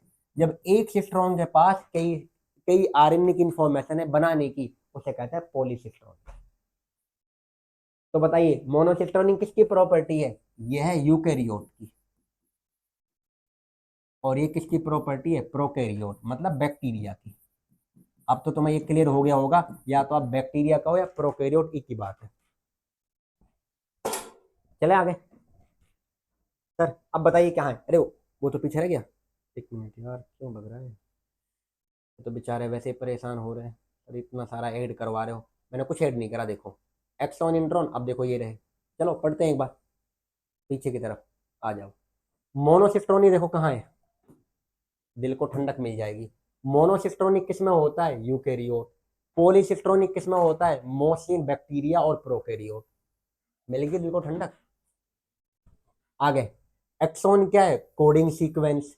इंट्रॉन क्या है? नॉन कोडिंग सीक्वेंस, जिनसे वो होती है। फिर इन जब दोनों होते हैं तो क्या बोलते हैं? Split gene. ये किस में होते हैं? प्रोकैरियोट में, यूकैरियोट में? इंट्रॉन किस में होते हैं? एक्सॉन, इंट्रॉन यूकैरियोट में। आ जाओ आगे। अब देखो कितने तरह के आरएनए, अब आएगा वो आरएनए पॉलीमरेज 1, 2, 3। अब देखो कितने तरह का आरएनए, वो तो एंजाइम है। RNA polymerase 1, RNA polymerase 2, RNA polymerase 3, ये एक तो एक्चुअली एंजाइम है। वैसे आरएनए कितने तरह का होता है? आरएनए होते हैं 3 तरह के। एक नाम, अब सुनो ध्यान से। एक नाम होता है एमआरएनए, सुन लो। एक नाम होता है आरआरएनए और एक नाम होता है टीआरएनए। एम का मतलब मैसेंजर, आर का मतलब राइबोसोमल, टी का मतलब ट्रांसफर। हो गया इतना? हाँ सर। क्या लिखा है? In bacteria there are 3 major type of RNA. एक नाम mRNA messenger, tRNA transfer, rRNA ribosomal. Protein ये बनाएगा, ट्रांसफर ये करेगा और कोडोन इस पे होंगे। ये लाइन क्लियर? तीनों आरएनए जरूरी होते हैं प्रोटीन बनाने के लिए, ऑल 3 आरएनए। फिर क्या कह रहा है? जो एमआरएनए है ये टेम्पलेट देगा, क्योंकि कोड तो एमआरएनए के ऊपर है। उसके अकॉर्डिंग एमिनो एसिड लेके आने का काम टीआरएनए का है, क्योंकि ये लेके आएगा, इस पे एंटी कोडोन होता है। ये रीड करता है कोड को और क्या करता है? आरआरएनए ये प्रोटीन बनाएगा, याद रखना। रिपीट कर रहा हूं, कोड किसके ऊपर? एमआरएनए। एमिनो एसिड पढ़ने के बाद कौन लेके आएगा? टीआरएनए। और उन एमिनो एसिड को जोड़ के प्रोटीन कौन बनाएगा? आरआरएनए। ये वाली चीज। There is a single dependent RNA polymerase, ठीक है, जो करता है ट्रांसक्रिप्शन बैक्टीरिया के अंदर। हम अब कहेंगे सर, दोबारा कहना, आरएनए पॉलीमरेज 1, 2, 3 ये किस में होते हैं? ये होते हैं यूकेरियोट में। बैक्टीरिया में कितना होता है? एक ही होता है जो सारे काम कर लेता है। तो यहाँ पे लिखा हुआ है आरएनए पॉलीमरेज जुड़ता है प्रमोटर के साथ, अभी बताया था मैंने आपको, यहाँ के जुड़ रहा है, यहाँ से शुरू होगा और जब आके जुड़ता है फिर अपने आगे काम चलाता है वो। और जब शुरू हो जाता है उसको कहते हैं इनिशिएशन, फिर काम चलता रहता है कंटिन्यू तो उसे कहते हैं इलोंगेशन, और फिर एंड में आके खत्म होगा तो उसको हम कहेंगे टर्मिनेट। प्रोमोटर पे आके जुड़ा, काम करेगा, अपनी कॉपी बना लेगा, मतलब क्या उसके अकॉर्डिंग अपना वो एमआईएनए बन जाएगा, तो उसे हम स्ट्रक्चर जीन का, फिर एंड कहाँ होगा? टर्मिनेटर। ये चीज है। चलो आगे क्या कह रहा है देखो, टर्मिनेशन ऑफ ट्रांसक्रिप्शन वो खत्म हो जाता है तुम्हारे पास। आगे क्या कह रहा है? जो आरएनए पॉलीमरेज है ये 3 स्टेप होता है। एक नाम क्या होता है? इनिशिएशन। देखो आ गई है बैक्टीरिया के अंदर, देखो ये रहा, एक नाम है इनिशिएशन, एक नाम इलोंगेशन और एक नाम टर्मिनेशन। तो ट्रांसलेशन में 3 स्टेप आ रहे हैं, कौन कौन से आ रहे हैं बताओ सारे बच्चे? इनिशिएशन हुआ पहले। इनिशिएशन में कौन आया? देखो आरएनए पॉलीमरेज है, अगर प्रमोटर के पास आके काम शुरू करेगा तो जो फैक्टर जिसके साथ शुरू करेगा उसका नाम होता है सिग्मा फैक्टर। तो याद रखना, सिग्मा फैक्टर तुम्हारे पास में क्या आता है? इसको कहा जाता है इनिशिएटिंग फैक्टर। ये काम अपना क्या करता है? बैक्टीरिया के अंदर ये वाला, इसके अंदर इसको शुरू करवाएगा, इसको ट्रांसक्रिप्शन को, और जब खत्म करवाएगा उस वाले फैक्टर का नाम होता है रो फैक्टर। तो रो फैक्टर को हम कहते हैं टर्मिनेटिंग। अब देखो ध्यान से, बैक्टीरिया के अंदर एक ही आरएनए पॉलीमरेज है, एक ही आरएनए पॉलीमरेज है, और यूकैरियोट में कितने होते हैं? 3। आरएनए पॉलीमरेज 1, तो ये 2 और ये 3, ये किस में होते हैं? ये होते हैं तुम्हारे पास यूकैरियोट में। ध्यान समझ में आ रहा है क्या कह रहा हूं? तो यूकैरियोट में है, बैक्टीरिया में नहीं होते हैं। बैक्टीरिया के अंदर क्या है? In bacteria only 1 RNA polymerase, एक ही आरएनए पॉलीमरेज है बैक्टीरिया के अंदर जो सारे काम करेगा। तो अब देखो, शुरू करवाने का काम करवाया सिग्मा फैक्टर ने, वीवीआईपी, खत्म किसने करवाया है? रो फैक्टर ने। तो कौन सा ऐसा स्टेप है तीनों में से जो आरएनए पॉलीमरेज खुद कर रहा है? तो वो होता है इलोंगेशन। 3 स्टेप होने हैं, आरएनए पॉलीमरेज एक ही तरह का है, सिग्मा फैक्टर ने इनिशिएशन, टर्मिनेशन रो फैक्टर ने, और जो बिना किसी हेल्प का कर रहा है वो है इलोंगेशन ओनली। ये डायग्राम बना के आना पेपर में जब आएगा। पहले आपको ये बताना है, देखो जो मैंने आपको शुरू करा है ये सारा बताना है आपको, आरएनए ट्रांसक्रिप्शन होता क्या है आपको पता है अच्छे से। डीएनए से एमआरएनए का बनना, ये होता है ट्रांसक्रिप्शन। अब वो कैसे जरूरी है, क्या क्या है तुम्हारे पास, ये सारी चीज ये भी बताना है फिर आपको, जैसे आ रहा है तुम्हारे पास। अब देखो क्या लिखा हुआ है, an interviewing question, how is RNA polymerase able to catalyse all the three step, वो तीनों स्टेप कैसे कर लेता है, इनिशिएशन, इलोंगेशन, टर्मिनेशन। अब बताओ, क्या इनिशिएशन तो खुद ने करा बिना किसी हेल्प के, नहीं करा। क्या इसने ये खुद करा, नहीं करा, ओनली ये करता है। तो देखो किताब ने क्या लिखा है, आरएनए पॉलीमरेज अकेला कैपेबल होता है बस इलोंगेशन करने के लिए। शुरू करना है अगर उसे, तो उसे फैक्टर की जरूरत होती है, जिसका नाम होता है सिग्मा फैक्टर। और अगर खत्म करना होता है तो चाहिए होता है रो फैक्टर। तो सिग्मा शुरू के लिए, रो फैक्टर खत्म करने के लिए। तो बचा कौन सा, इलोंगेशन। तो ये अकेला बैक्टीरिया के अंदर एक ही करता है इलोंगेशन, कई बार बोल दिया मैंने। अब आगे देखो ध्यान से क्या कह रहा है, इन बैक्टीरिया एमआरएनए को कोई प्रोसेसिंग की जरूरत ही नहीं पड़ती, क्योंकि कैसे, एमआरएनए डायरेक्ट बनता है इनके अंदर, और हमारे अंदर कौन बनता है, एचएनआरएनए। अरे भाई, डीएनए से एमआरएनए हमारे अंदर सीधा बनता है या हमारे अंदर एचएनआरएनए बनता है, तो हमारे अंदर बनता है एचएनआरएनए। हमारे अंदर पहले ये बनेगा फिर ये बनेगा। सर क्या घिसा पिटा कर रहे हो, एक मिनट देखो, मैंने क्या कहा है, इनके अंदर सीधा डीएनए से कौन बन रहा है बताइए, एमआरएनए। और हमारे अंदर पहले कौन बनेगा बताइए, एचएनआरएनए, ये वाला, पहले ये फिर इससे ये। तो इससे ये बन रहा होगा। बैक्टीरिया के अंदर पहले डीएनए की कॉपी हो गई, रेप्लिकेशन, और उसके बाद एमआरएनए बन गया, तो क्या बन गया, ट्रांसक्रिप्शन। अब बचा प्रोटीन बनना। तो बैक्टीरिया के अंदर ट्रांसक्रिप्शन और ट्रांसलेशन एक साथ हो सकते हैं, हमारे अंदर नहीं। हमारे अंदर तो क्या है, पहले तो एचएनए बनेगा, फिर उसमें इंट्रॉन को हटाइए, एमआरएनए बनेगा, फिर उसके बाद भी दो स्टेप और एक्स्ट्रा है। पेपर में आ जाए, आप बताइए ट्रांसक्रिप्शन को यूकैरियोट में, बैक्टीरिया का पूछेगा तो यहीं तक बताना है। सारे बच्चे सुन लो क्या करना है, एक ये वाली स्लाइड और एक ये वाली स्लाइड, और एक स्लाइड आपको मैंने जो ली थी अभी यहाँ पर, क्या है वो, कौन सी थी, कहाँ गए वो, देखो ये इनिशिएशन, इलोंगेशन, टर्मिनेशन। क्या क्या बताना है आपको, एक तो ये बताना है, ये वाली चीज ये बताना है बैक्टीरिया के अंदर। फिर इसके अलावा क्या है, और कौन, ये बताना है पूरा, और ये बताना है बैक्टीरिया में। और अगर पूछे यूकैरियोट में, तो आपको ये स्लाइड और ऐड करनी है, देखो ये वाली। अब देखो, हमारे अंदर आरएनए पॉलीमरेज एक होता है, तीन, तो तीन। अब आ गए हो काम में सारे। तो देखे, एक 1 होता है, एक 3 होता है, एक 2 होता है। मैंने आपको बता दिया, 1 किसको करता है, आरआरएनए, 2 किसको करता है, एमआरएनए का प्रीकर्सर का नाम क्या होता है, एचएनआरएनए, और थर्ड किसको करता है, टीआरएनए। इसके अलावा 5s आरआरएनए और एसएनआरएनए हो चुका है। अब देखो अगली चीज, जो यहाँ पर क्या है, जो हमारे अंदर एमआरएनए बन के आता है यूकैरियोट में, कौन सा होता है बताओ, एचएनआरएनए। और ये नॉन फंक्शनल है, बुक कह रही है नॉन फंक्शनल, क्योंकि यहाँ एक्सॉन भी है और कौन है बताओ, इंट्रॉन भी है। जब इंट्रॉन को हटा देंगे तो क्या बोलेंगे, स्प्लाइसिंग। तो ये होने के बाद में, अब देखो, आपने क्या है, ओनली एक्सॉन एक्सॉन बाकी रहेंगे हटाने के बाद, एक्सॉन एक्सॉन। अब ये तुम्हारे पास में क्या है, एक सीक्वेंस तुम्हारी कहाँ से कहाँ होती है, 5 से 3। अब आप 5 के ऊपर एक ग्रुप लगाओगे, उसे हम कहते हैं मिथाइल ग्वाइनोसिन ट्राइफॉस्फेट, 3 बार पी, और इस वाले को कहा जाता है कैपिंग। तो बताइए, कैपिंग किसकी करी जाती है, 5 प्राइम के ऊपर किसको लगाया जाता है, मिथाइल ग्वानोसिन ट्राइफॉस्फेट, लिखा है इसमें। कैपिंग के अंदर मिथाइल ग्वानोसिन ट्राइफॉस्फेट को जोड़ा जाता है 5 पर, और इसी को बोलते हैं कैपिंग। एचएनआरएनए के अंदर, टेलिंग के अंदर आप जोड़ोगे 3 प्राइम पे, और वो होता है एडिनाइलेट रेजिड्यू, और इसे हम कहते हैं टेलिंग। इसे क्या बोला जाता है, टेलिंग। अब मैं क्वेश्चन कह दूं आपसे, कैपिंग और टेलिंग किसमें होती है, prokaryote, eukaryote, eukaryote. RNA polymerase 3 तरह के किसमें होते हैं, प्रोकैरियोट, यूकैरियोट, यूकैरियोट। इंट्रॉन को किसमें हटाया जाता है, यूकैरियोट में। तो ये चीज आपको बता दी मैंने। फिर जब आप उसको फुल्ली प्रोसेस कर लोगे, फिर आप उसे ट्रांसफर करोगे न्यूक्लियस से साइटोप्लाज्म में, जहां कॉपी बनेगी प्रोटीन। तो ये था। तो ये स्लाइड और ऐड होगी, ये वाली, मतलब ये लाइन और आपको ऐड करनी पड़ेगी जब यूकैरियोट का पूछेगा, और पूछ रखा है कई बार, अब आगे आएंगी। तो पानी ले आना भाई, पी। देखें आगे, जब तक आपको ये करा देता हूँ, फिर बीच में छोटा सा ब्रेक दे दूंगा। ब्रेक क्या है, आप तो वीडियो को रोक भी लोगे, मैं कैसे इसको रोकूं, ऐसा चल रहा है ये। तो ये कर लिया आपने, जेनेटिक कोड हम कर चुके हैं। इसके बाद कौन है हमारे पास, अब ट्रांसलेशन, प्रोटीन का बनना।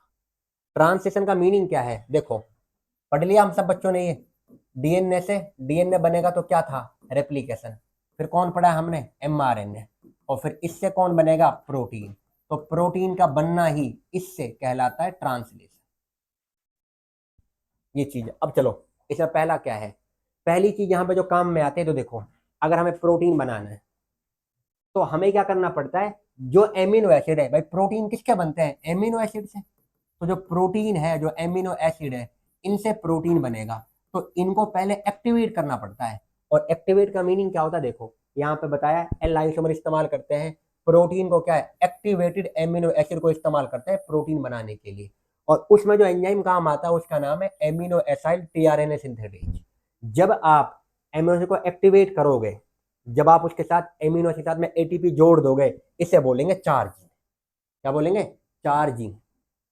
तो यहाँ पर क्या बोला उन्होंने, क्या होता है, और ये टीआरएनए के साथ जोड़ोगे, यहाँ पे क्या है, एक्टिवेटेड एमिनो एसिड, जो आपने एक्टिवेट किया था, एटीपी लगा चुके हो, फिर आपने टीआरएनए के साथ जोड़ दिया, तो उसका आप नाम क्या है, जो कॉम्प्लेक्स बन रहा है वो बन रहा है, कॉम्प्लेक्स का नाम एमिनो एसाइल टीआरएनए कॉम्प्लेक्स, पूरा नाम तो ये है। और इसी को बोलते हैं चार्जिंग। तो पहला स्टेप क्या होता है, activation of amino acid.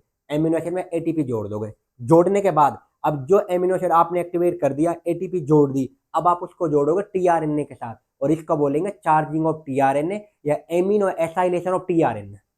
NCERT में ये नाम भी है। तो पहला स्टेप ये और दूसरा स्टेप ये।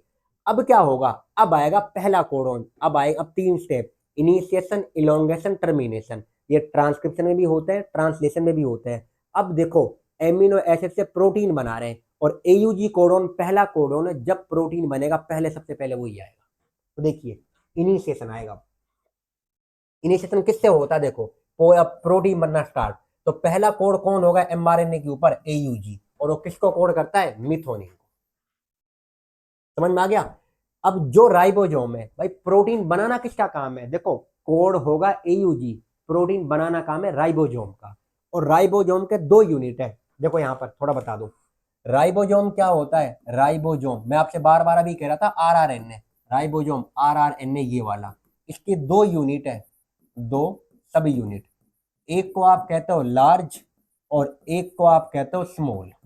जब प्रोटीन नहीं बनता है तो ये दोनों के दोनों यूनिट अलग अलग होती है, जब प्रोटीन बनता है तो ये दोनों पास में आती है, जुड़ जाती है, तब प्रोटीन बनता है। तो राइबोसोम को हम क्या कहते हैं, राइबोसोम को बोला जाता है प्रोटीन फैक्ट्री ऑफ सेल। तो प्रोटीन को बनाना इनका काम है। देखिए आगे, प्रोटीन पहली छोटी आके सब यूनिट आके जुड़ेगी, राइबोसोम तुम्हारे पास एमआरएनए के साथ में, फिर तुम्हारे पास बड़ी आके जुड़ेगी, उसके बाद लास्ट सब यूनिट आ चुकी है राइबोसोम की, फिर कंबाइन करेगी, फिर तुम्हारे पास में क्या है, इनिशिएशन फैक्टर, अब वो तुम्हारे पास शुरू हो गया प्रोटीन बनना। अब जब प्रोटीन बन रहा है, इसके बाद में क्या आएगा, इलोंगेशन चलेगा। इलोंगेशन का मतलब क्या है, जो चेन है आपकी, देखो ये एमआरएनए है, सुनना सारे बच्चे, पहला कोडॉन कौन आएगा, एयूजी, एग्जाम्पल कर लो जीएजी, फिर है जीयूजी, फिर है तुम्हारे पास ट्रिपल यू, मैं बस आपको बता रहा हूँ ये वाला, फिर है तुम्हारे पास ट्रिपल सी, फिर है ट्रिपल ए, और फिर आ गया एयूएजी। अब देखो शुरू हुआ एयूजी से, तो ये हो गया इनिशिएशन, और ये कोड किसको करता है, याद रखना, मिथोनिन, पिछली उसमें बता चुका हूँ, मिथोनिन शुरू हो गया तो इनिशिएशन, अब चलता रहेगा चलता रहेगा चलता रहेगा चलता रहेगा यहां तक, तो इसे हम बोलेंगे इलोंगेशन। तो राइबोसोम अपना प्रोटीन बनाते जा रहा है इनको जोड़ के, क्योंकि इस कोड के लिए मिथोनिन आएगा, इसके लिए अलग आएगा, इसके लिए अलग आएगा, और इन एमिनो एसिड को जोड़ के प्रोटीन बन जाएगी। और जब आएगा यूएजी, क्योंकि ये कोडॉन क्या है, स्टॉप, तो यहां आके खत्म हो जाएगा, और इसको हम कह देंगे टर्मिनेशन। तो टर्मिनेशन क्या होता है, जहां पर तुम्हारा खत्म होगा, कोई सा भी आ जाएगा 3 में से, यूएए, यूएजी और यूजीए, जो मैं आपको बता चुका हूं। फिर आगे क्या कह रहा है, if the ribosome read this codon, तो प्रोटीन बनना खत्म, प्रोटीन बनना स्टॉप हो गई, और यहाँ पे क्या है, सम रिलीज फैक्टर रिलीज हो जाएंगे चेन से, और तुम्हारे पास राइबोसोम अलग हो जाएगा, और एमआरएनए खत्म हो जाएगा आरएनए के थ्रू। आगे समझ में। तो ये देखो जो कोड थे तुम्हारे पास एमआरएनए पर, उसके अकॉर्डिंग प्रोटीन बनी। पहला कोडॉन कौन आया है, एयूजी, और आखिर में कौन आ सकता है, या तो यूएए, यूएजी, यूजीए, तीनों में से कोई एक। जैसे ये आ जाएंगे प्रोटीन बनना बंद। तो तीनों स्टेप हो चुके हमारे पास में, क्या है, इनिशिएशन, इलोंगेशन, टर्मिनेशन, और तीनों वो भी हो चुके central dogma, replication, transcription, translation. अगर आपने यहां तक समझा है, अच्छे से देखा है, तो मैं उम्मीद कर रहा हूँ आप जरूर ऊपर वाले ने चाहा बहुत अच्छा करके आओगे। दिखाना, एक मिनट। तो ये तुम्हारे पास यहां तक हो चुका, ठीक है। अब देखो ट्रांसलेशन आएगा तो कैसे करेंगे। ये आपके पास ट्रांसलेशन था भाई। देखो पहले आपने क्या काम करा, एक्टिवेट करा ये वाले, फिर ट्रांसफर करा उसको टीआरएनए पर, उसको चार्जिंग बोला गया। इसके बाद इनिशिएशन, इलोंगेशन और फिर टर्मिनेशन वो आपने बताया। तो ये आपको लिखना है ट्रांसलेशन में, ये भी पीवाईक्यू कई बार।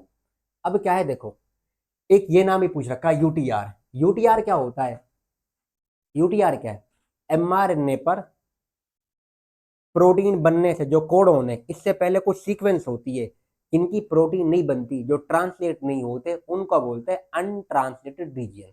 यूटीआर डेफिनेशन में है, होता क्या है, पहले तो पूरा नाम अनट्रांसलेटेड रीजन। तो क्या कह रहा है, 5 प्राइम से पहले और 3 प्राइम के बाद में जो ट्रांसलेट नहीं होते उनको यूटीआर कहते हैं। मैंने बस इस नाम के लिए लिया था ये, और मैं आपको ले चुका हूं उनके अंदर। अब देखो, अब है हमारे पास लेक ओपेरोन। पहले तो लेक ओपेरोन होए क्या, ये देखते हैं। लेक ओपेरोन की बारी हमारे पास आई कहां से, ये किस चीज से रिलेटेड है, देखिए। बैक्टीरिया का फेवरेट फूड है ग्लूकोज। जिस तरह तुम्हारे लिए फेवरेट फूड है सर्दियों में, एक तो रोटी होती है गेहूं की और एक होती है बाजरे की। आज के टाइम पे बाजरे की रोटी को इतना प्रेफरेंस नहीं करते। अब देखो एक चांस तो ये है कि बाजरे की भी रोटी है और गेहूं की भी है, तो किसकी खाओगे सर, गेहूं की। तो बैक्टीरिया के लिए गेहूं की रोटी के जैसा है ग्लूकोज। अब बैक्टीरिया के लिए नहीं मिल रहा ग्लूकोज, अब उसके लिए बच गया, जैसे हमारे लिए बाजरे की रोटी, उसके लिए बच गया लैक्टोज।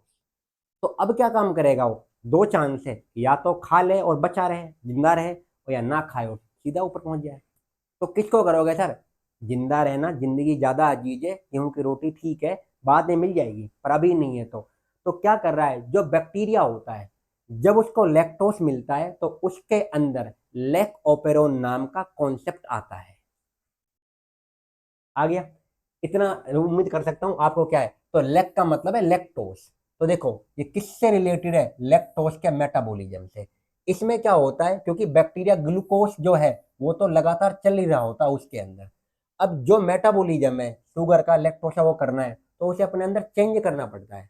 और आप जानते ही हो जो लैक्टोस है, जब इसको आप करोगे हाइड्रोलिसिस तो दो चीज आती है, एक आता है ग्लूकोस और एक आता है गैलेक्टोस। वैसे इत्तीफाकन क्या था आज, आज ये हमने पढ़ा था केमिस्ट्री के अंदर, वहां पर बायोमोलिक्यूल के अंदर लैक्टोस के बारे में, कौन सा ग्लूकोस और कौन सा galactose, beta D glucose beta D galactose. चलो ये आपने देख लिया। अब इसको पचाने के लिए, और इसको देने वाला कौन है, तो इसका नाम है मोनाद। जेकोब एंड मोनाद करके ये तुम्हारे पास साइंटिस्ट है जिन्होंने इसको दिया था। लेक ओपेरोन को पेपर में आ जाता है। लेक ओपेरोन जो होता है, पहली बात तो ओपेरोन का मतलब है ग्रुप ऑफ जीन। तो इसमें कई जीन है, जैसे कि प्रोमोटर, ऑपरेटर और स्ट्रक्चरल जीन, कई सारे ग्रुप को बोलते हैं ओपेरोन। लेक का मतलब लैक्टोस, ओपेरोन का मतलब ग्रुप ऑफ जीन। अब ओपेरोन कई तरह के होते हैं, अब देखो क्या है यहाँ पर, जो क्या क्या इस्तेमाल है इन लेक ओपेरोन। यहाँ पर स्ट्रक्चरल जीन होता है तुम्हारे पास जो रेगुलेटेड होता है, प्रोमोटर होता है और रेगुलेटरी जीन होता है, तो मैं आपसे कह रहा हूँ। और जब कई जीन आते हैं तो उसको हम क्या कहते हैं, ओपेरोन कहा जाता है। अब ये बैक्टीरिया के अंदर बहुत ही कॉमन है, इस अरेंजमेंट को आप ओपेरोन कह रहे हो। इस तरह का एग्जांपल एक लेक ओपेरोन है, एक ट्रिप्टो भी होता है, एक era operon, his operon, valine, तो कई तरह के होते हैं। लेक ओपेरोन किसका बन रहा है, देखिए एक बनता है रेगुलेटरी जीन का। यहां पर याद रखना आई जीन का मतलब नहीं होता है इंड्यूजर, आई का मतलब इंड्यूजर नहीं है, याद रखना। आई यहां निकाला गया इनहिबिटर से। हाँ पूछ लेगा, बताइए लेकोपेरोन में आई कहाँ से निकाला गया है, इनहिबिटर से या इंड्यूजर से। तो याद रखना आई का मतलब इनहिबिटर से आ रहा है, आई का मतलब इंड्यूजर से नहीं आ रहा, कभी गलती करा के बैठ जाए। और I gene code for repressor of the lac operon, ये रिप्रेसर के लिए कोड करता है।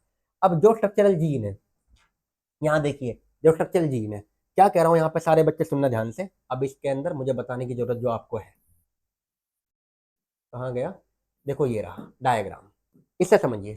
जब तुम्हारे पास में लैक्टोस नहीं है, इंड्यूजर याद रखना वो होगा लैक्टोस, शॉर्ट में बता रहा हूं लैक्टोस। और ये जब है जब लैक्टोस होगा, लैक्टोस एब्सेंट, और यहां पर लैक्टोस क्या है, प्रेजेंट। अब जो तुम्हारे पास में ये रिप्रेसर है, जो आई है, आई का मतलब क्या होता है, इनहिबिटर। यहाँ पर जो आई है, अब ये तुम्हारे पास जो इनहिबिटर है, ये एमआरएनए बनाएगा और इससे होता है रिप्रेसर प्रोटीन। अगर रिप्रेसर जाके जुड़ा रहता है ऑपरेटर के साथ में, देख लो ये इससे जुड़ा हुआ है, तो याद रखना हमारा ऑपरेटर बंद रहेगा। ये वाला अगर इससे जुड़ा हुआ है रिप्रेसर प्रोटीन ऑपरेटर से, क्योंकि ये इंफॉर्मेशन देता है इस जेड को, इस वाले को, और फिर जाता है वाई के पास, फिर जाता है ए के पास। क्योंकि ये तब बनते हैं, क्योंकि ये क्या बनाता है, देखो ध्यान से, जेड जीन है, वाई है और ए है। बीटा गैलेक्टोसाइडेज ये क्या काम करता है, लेक्टोस को तुड़वाता है। ध्यान से देख लो, लेक्टोस का क्या करता है, इसका ब्रेक डाउन ग्लूकोज और गैलेक्टोस में। वाई जीन तुम्हारे पास क्या है, ये परमेज के लिए, और ए किसके लिए, ट्रांस एसिटाइलेज के लिए। मैं क्या कह रहा हूं, अगर हमारे पास में लेक्टोस है तो देखना ध्यान से, अभी समझ में आ जाएगा, बस थोड़ा सा देखो। अगर लैक्टोस मीडियम में आ गया, अगर लैक्टोस आ चुका है, तो आई जीन क्या है, जो रिप्रेसर एमआरएनए, ये रिप्रेसर प्रोटीन है कहना है। तो जो रिप्रेसर होगा, ये जो लैक्टोस है हमारा, इसके साथ जाके जुड़ जाता है रिप्रेसर के साथ में, इसके साथ। जब ये इससे जुड़ जाता है तो रिप्रेसर प्रोटीन इससे जाके नहीं जुड़ पाता ऑपरेटर के साथ में, इससे नहीं जुड़ रहा। जब इससे नहीं जुड़ पा रहा है तो हमारे पास जेड भी एक्टिव हो गया, वाई भी हो गया, ए भी हो गया। तो जब एक्टिव हो गए तो इन्होंने एमआरएनए बनाया, उससे बीटा गैलेक्टोसाइडेज जेड ने बना दिया, वाई ने परमेज बना दिया, ए ने ये बना दिया। और अगर रिप्रेसर प्रोटीन हमारे पास लैक्टोस नहीं है तो इससे जाके जुड़ जाता है, तो ना जेड जीन से वो बन पाता है हमारे पास बीटा गैलेक्टोसाइडेज, ना वाई से बन पाता है परमेज, और ना ए से बन पाता है ट्रांस एसिटाइलेज। तो जब ये बन ही नहीं पा रहे, जब ये फॉर्म में नहीं हो पा रहे, तो हमारे पास में क्या है, तो आगे या नॉर्मली क्या है, वो चालू नहीं होगा। वो चालू करना है तो आपको नॉर्मली क्या है, यहाँ पर क्या है, लैक्टोज की जरूरत पड़ेगी। तो याद रखना, लैक्टोज क्या करता है, जब चालू होता है लेकोपेरोन, तो रिप्रेसर प्रोटीन से जाके जुड़ जाता है, इसलिए इसको हम कहते हैं लैक्टोज ये इंड्यूजर। तो बताओ, लेकोपेरोन चालू किसने करवाया, लैक्टोज ने। तो ये आप कहते हैं डायग्राम है ये चीज। अब ये याद रखना, जेड जीन किसके लिए होता है, बीटा गैलेक्टोसाइडेज, और वाई किसके लिए होता है, परमीज, ए किसके लिए होता है, ट्रांस एसिटाइलेज।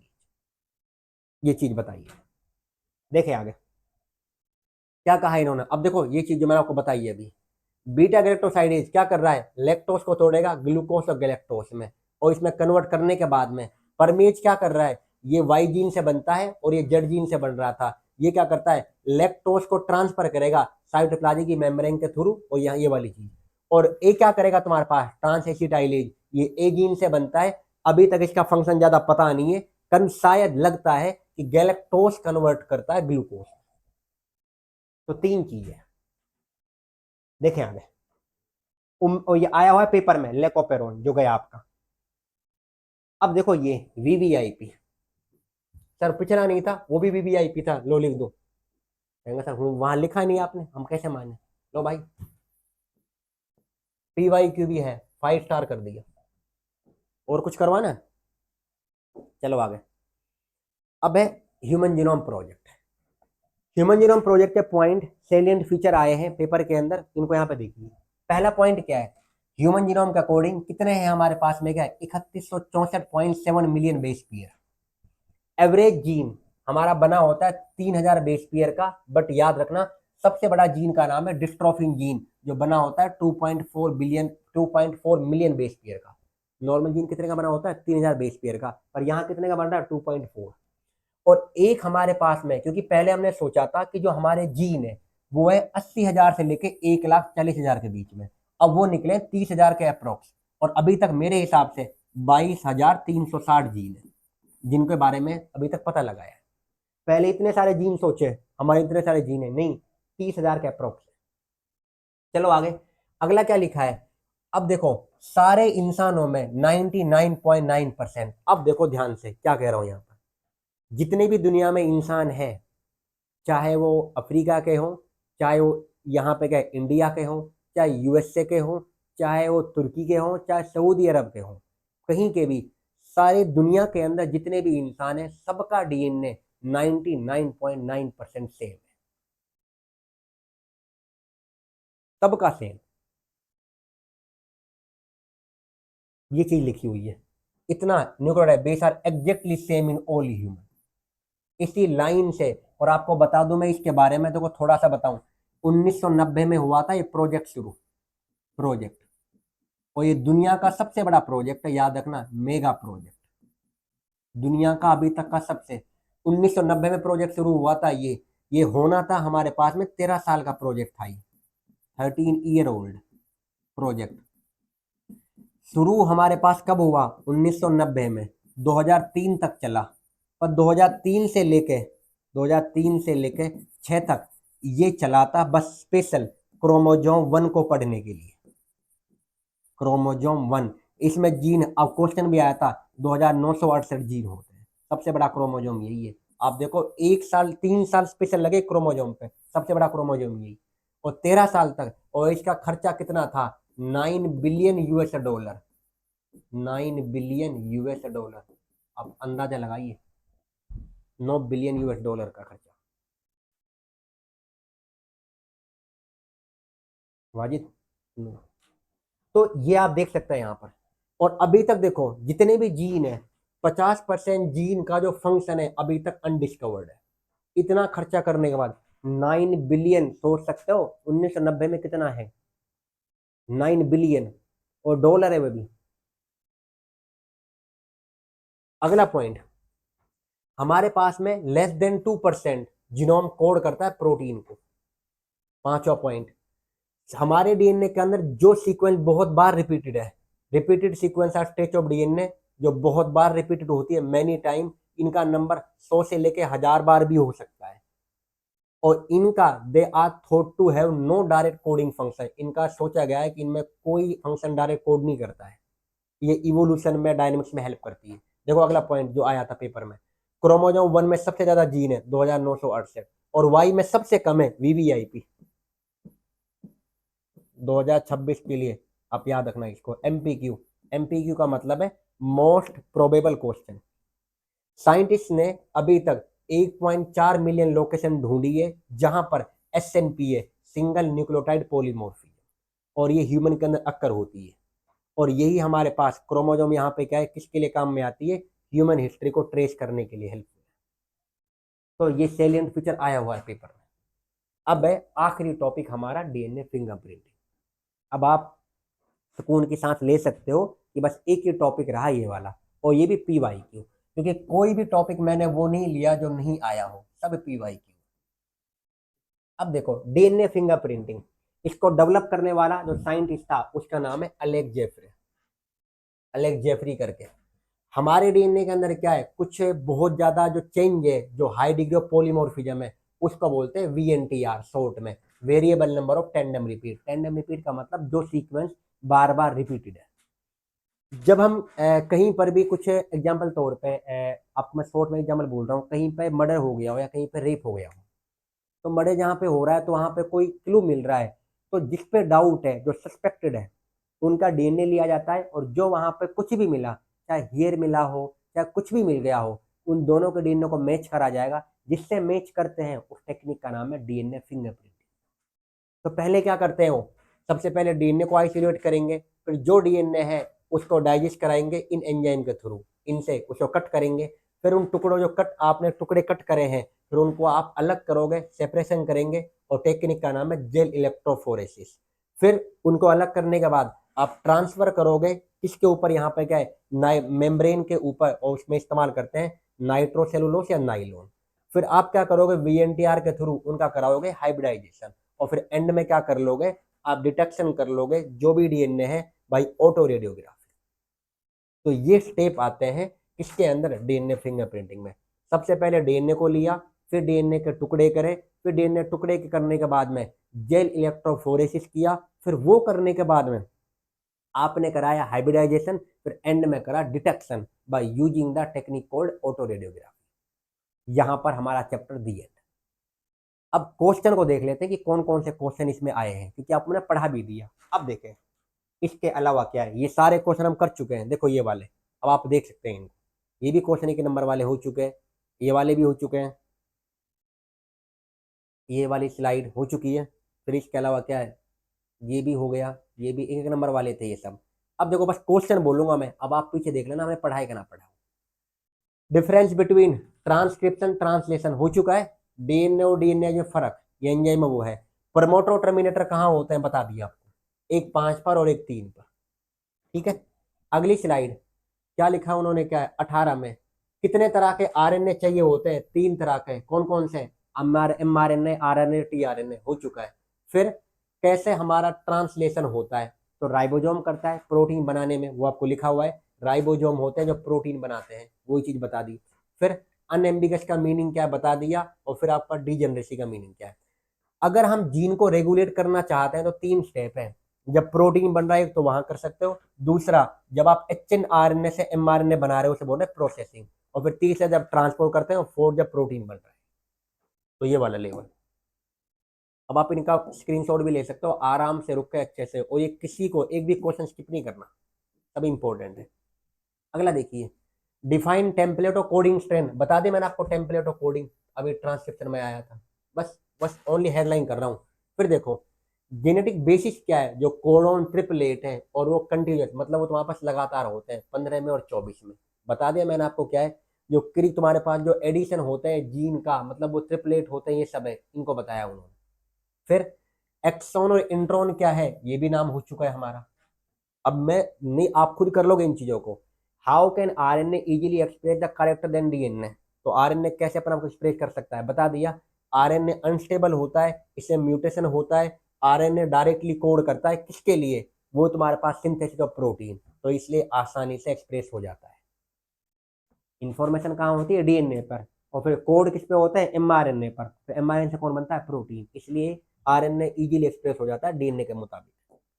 अगला देखिए क्या कह रहा है 15 में, कौन कौन सा क्राइटेरिया होना चाहिए जेनेटिक मटेरियल के लिए, लास्ट क्लास में बता दिया है।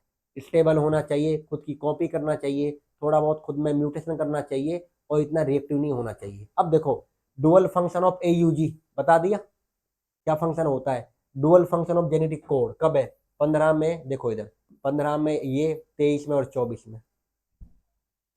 अगला क्वेश्चन, अब देखो ये रहा 21 में और 23 में, इंपॉर्टेंट गोल ऑफ HGP, क्या क्या गोल थे उसके, ये वाली चीज। पहला गोल तो था जितने जीन है उनको पता करने का, तो जो सीक्वेंस है हमारी उनको नॉर्मली क्या डिटरमाइन करने के लिए, इंफॉर्मेशन को स्टोर करने के लिए, इंप्रूवमेंट टूल के लिए, और फिर एक नाम आया था ELSI, ethical legal social issue को करने के लिए, इसी के पूरा नाम आया था ELSI का, मैंने आपको बताया है। फिर कौन कौन से स्टेप आते हैं, देखो डीएनए को आइसोलेट करना, फिर एंजाइम का इस्तेमाल, फिर उन टुकड़ों को अलग करना, फिर उनको ट्रांसफर करना, फिर हाइब्रिडाइजेशन, और फिर डिटेक्शन करना, डीएनए फिंगरप्रिंटिंग 2015 में। अगला देखिए 2015 में फिर सेम टू सेम वही क्वेश्चन जो आपको बताया। अब रोल ऑफ राइबोसोम, भाई प्रोटीन तो यही बनाता है ट्रांसलेशन के अंदर, 2015 में वो बता दिया। राइबोसोम प्रोटीन बनने के लिए पहले छोटी यूनिट जाके जुड़ती है, फिर बड़ी वाली आती है, और जब प्रोटीन नहीं बनता है तो अलग अलग होती है। ये भी हो गया। अगला जेनेटिक कोड, अब देखो फिर आ गया 2023 में, बता दिया मैंने आपको, यूनिवर्सल है, ट्रिपलेट होते हैं, डीजेनरेटिव होते हैं, ये चीज भी। अगला 2024 में आरएनए पॉलीमेरेज 1 का काम, 2 का काम, 3 का काम। अब देख लो है कि कितनी बार हमने कर लिया ये। 1 का काम बता दो कि किसको कर रहा है, 2 का काम, 3 का काम, ये RRNA, और ये तुम्हारे पास mRNA, ये tRNA। फिर 5.8S, 18S, 28S, ये भी हो चुका है। चलो आगे,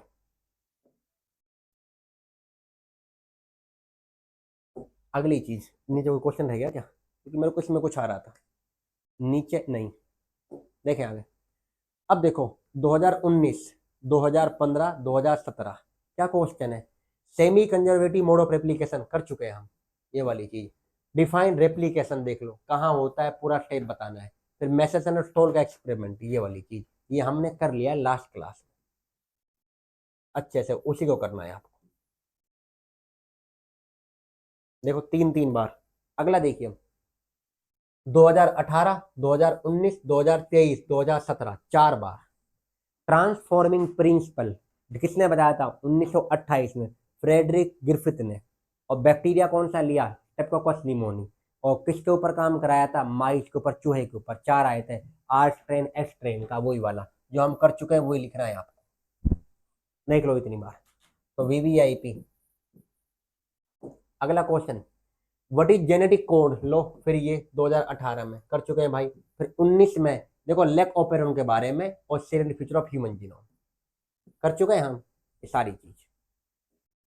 अगला देखें क्या है 2017 2024 क्या क्वेश्चन है, transcription unit promoter structural gene terminator कर लिया, इनिशिएशन इलोंगेशन टर्मिनेशन बताइए ट्रांसक्रिप्शन का लो हो चुका है ये।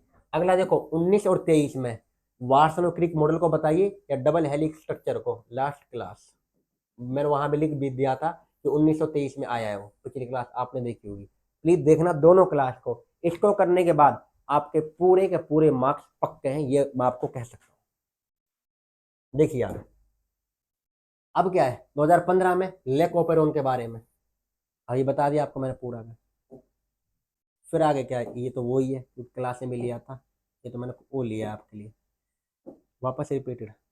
देखिए क्या है डीएनए फिंगरप्रिंटिंग, लो वही 2015 2016। अब तो क्या ही करना, नथिंग कुछ बाकी नहीं रहा। लो ट्रांसलेशन, अपने दिल को ठंडक दो 2018 2023 प्रोसेस ऑफ ट्रांसलेशन यहाँ और यहाँ कर लिया हमने। Initiation elongation termination activation transfer सब हो चुका है, वही आपको करना है पीछे का। अब बेशक ये ना लिखे, जो मैंने आपको लिखा है वो लिख देना। इसी स्लाइड के साथ में आपके सारे क्वेश्चन खत्म हुए और अब हम यहाँ पर इस चैप्टर को दी एंड करते हैं। सारे पीवाईक्यू कर लिए, रिवीजन भी हो गया एक छोटा सा और हमने पढ़ भी लिए सारे।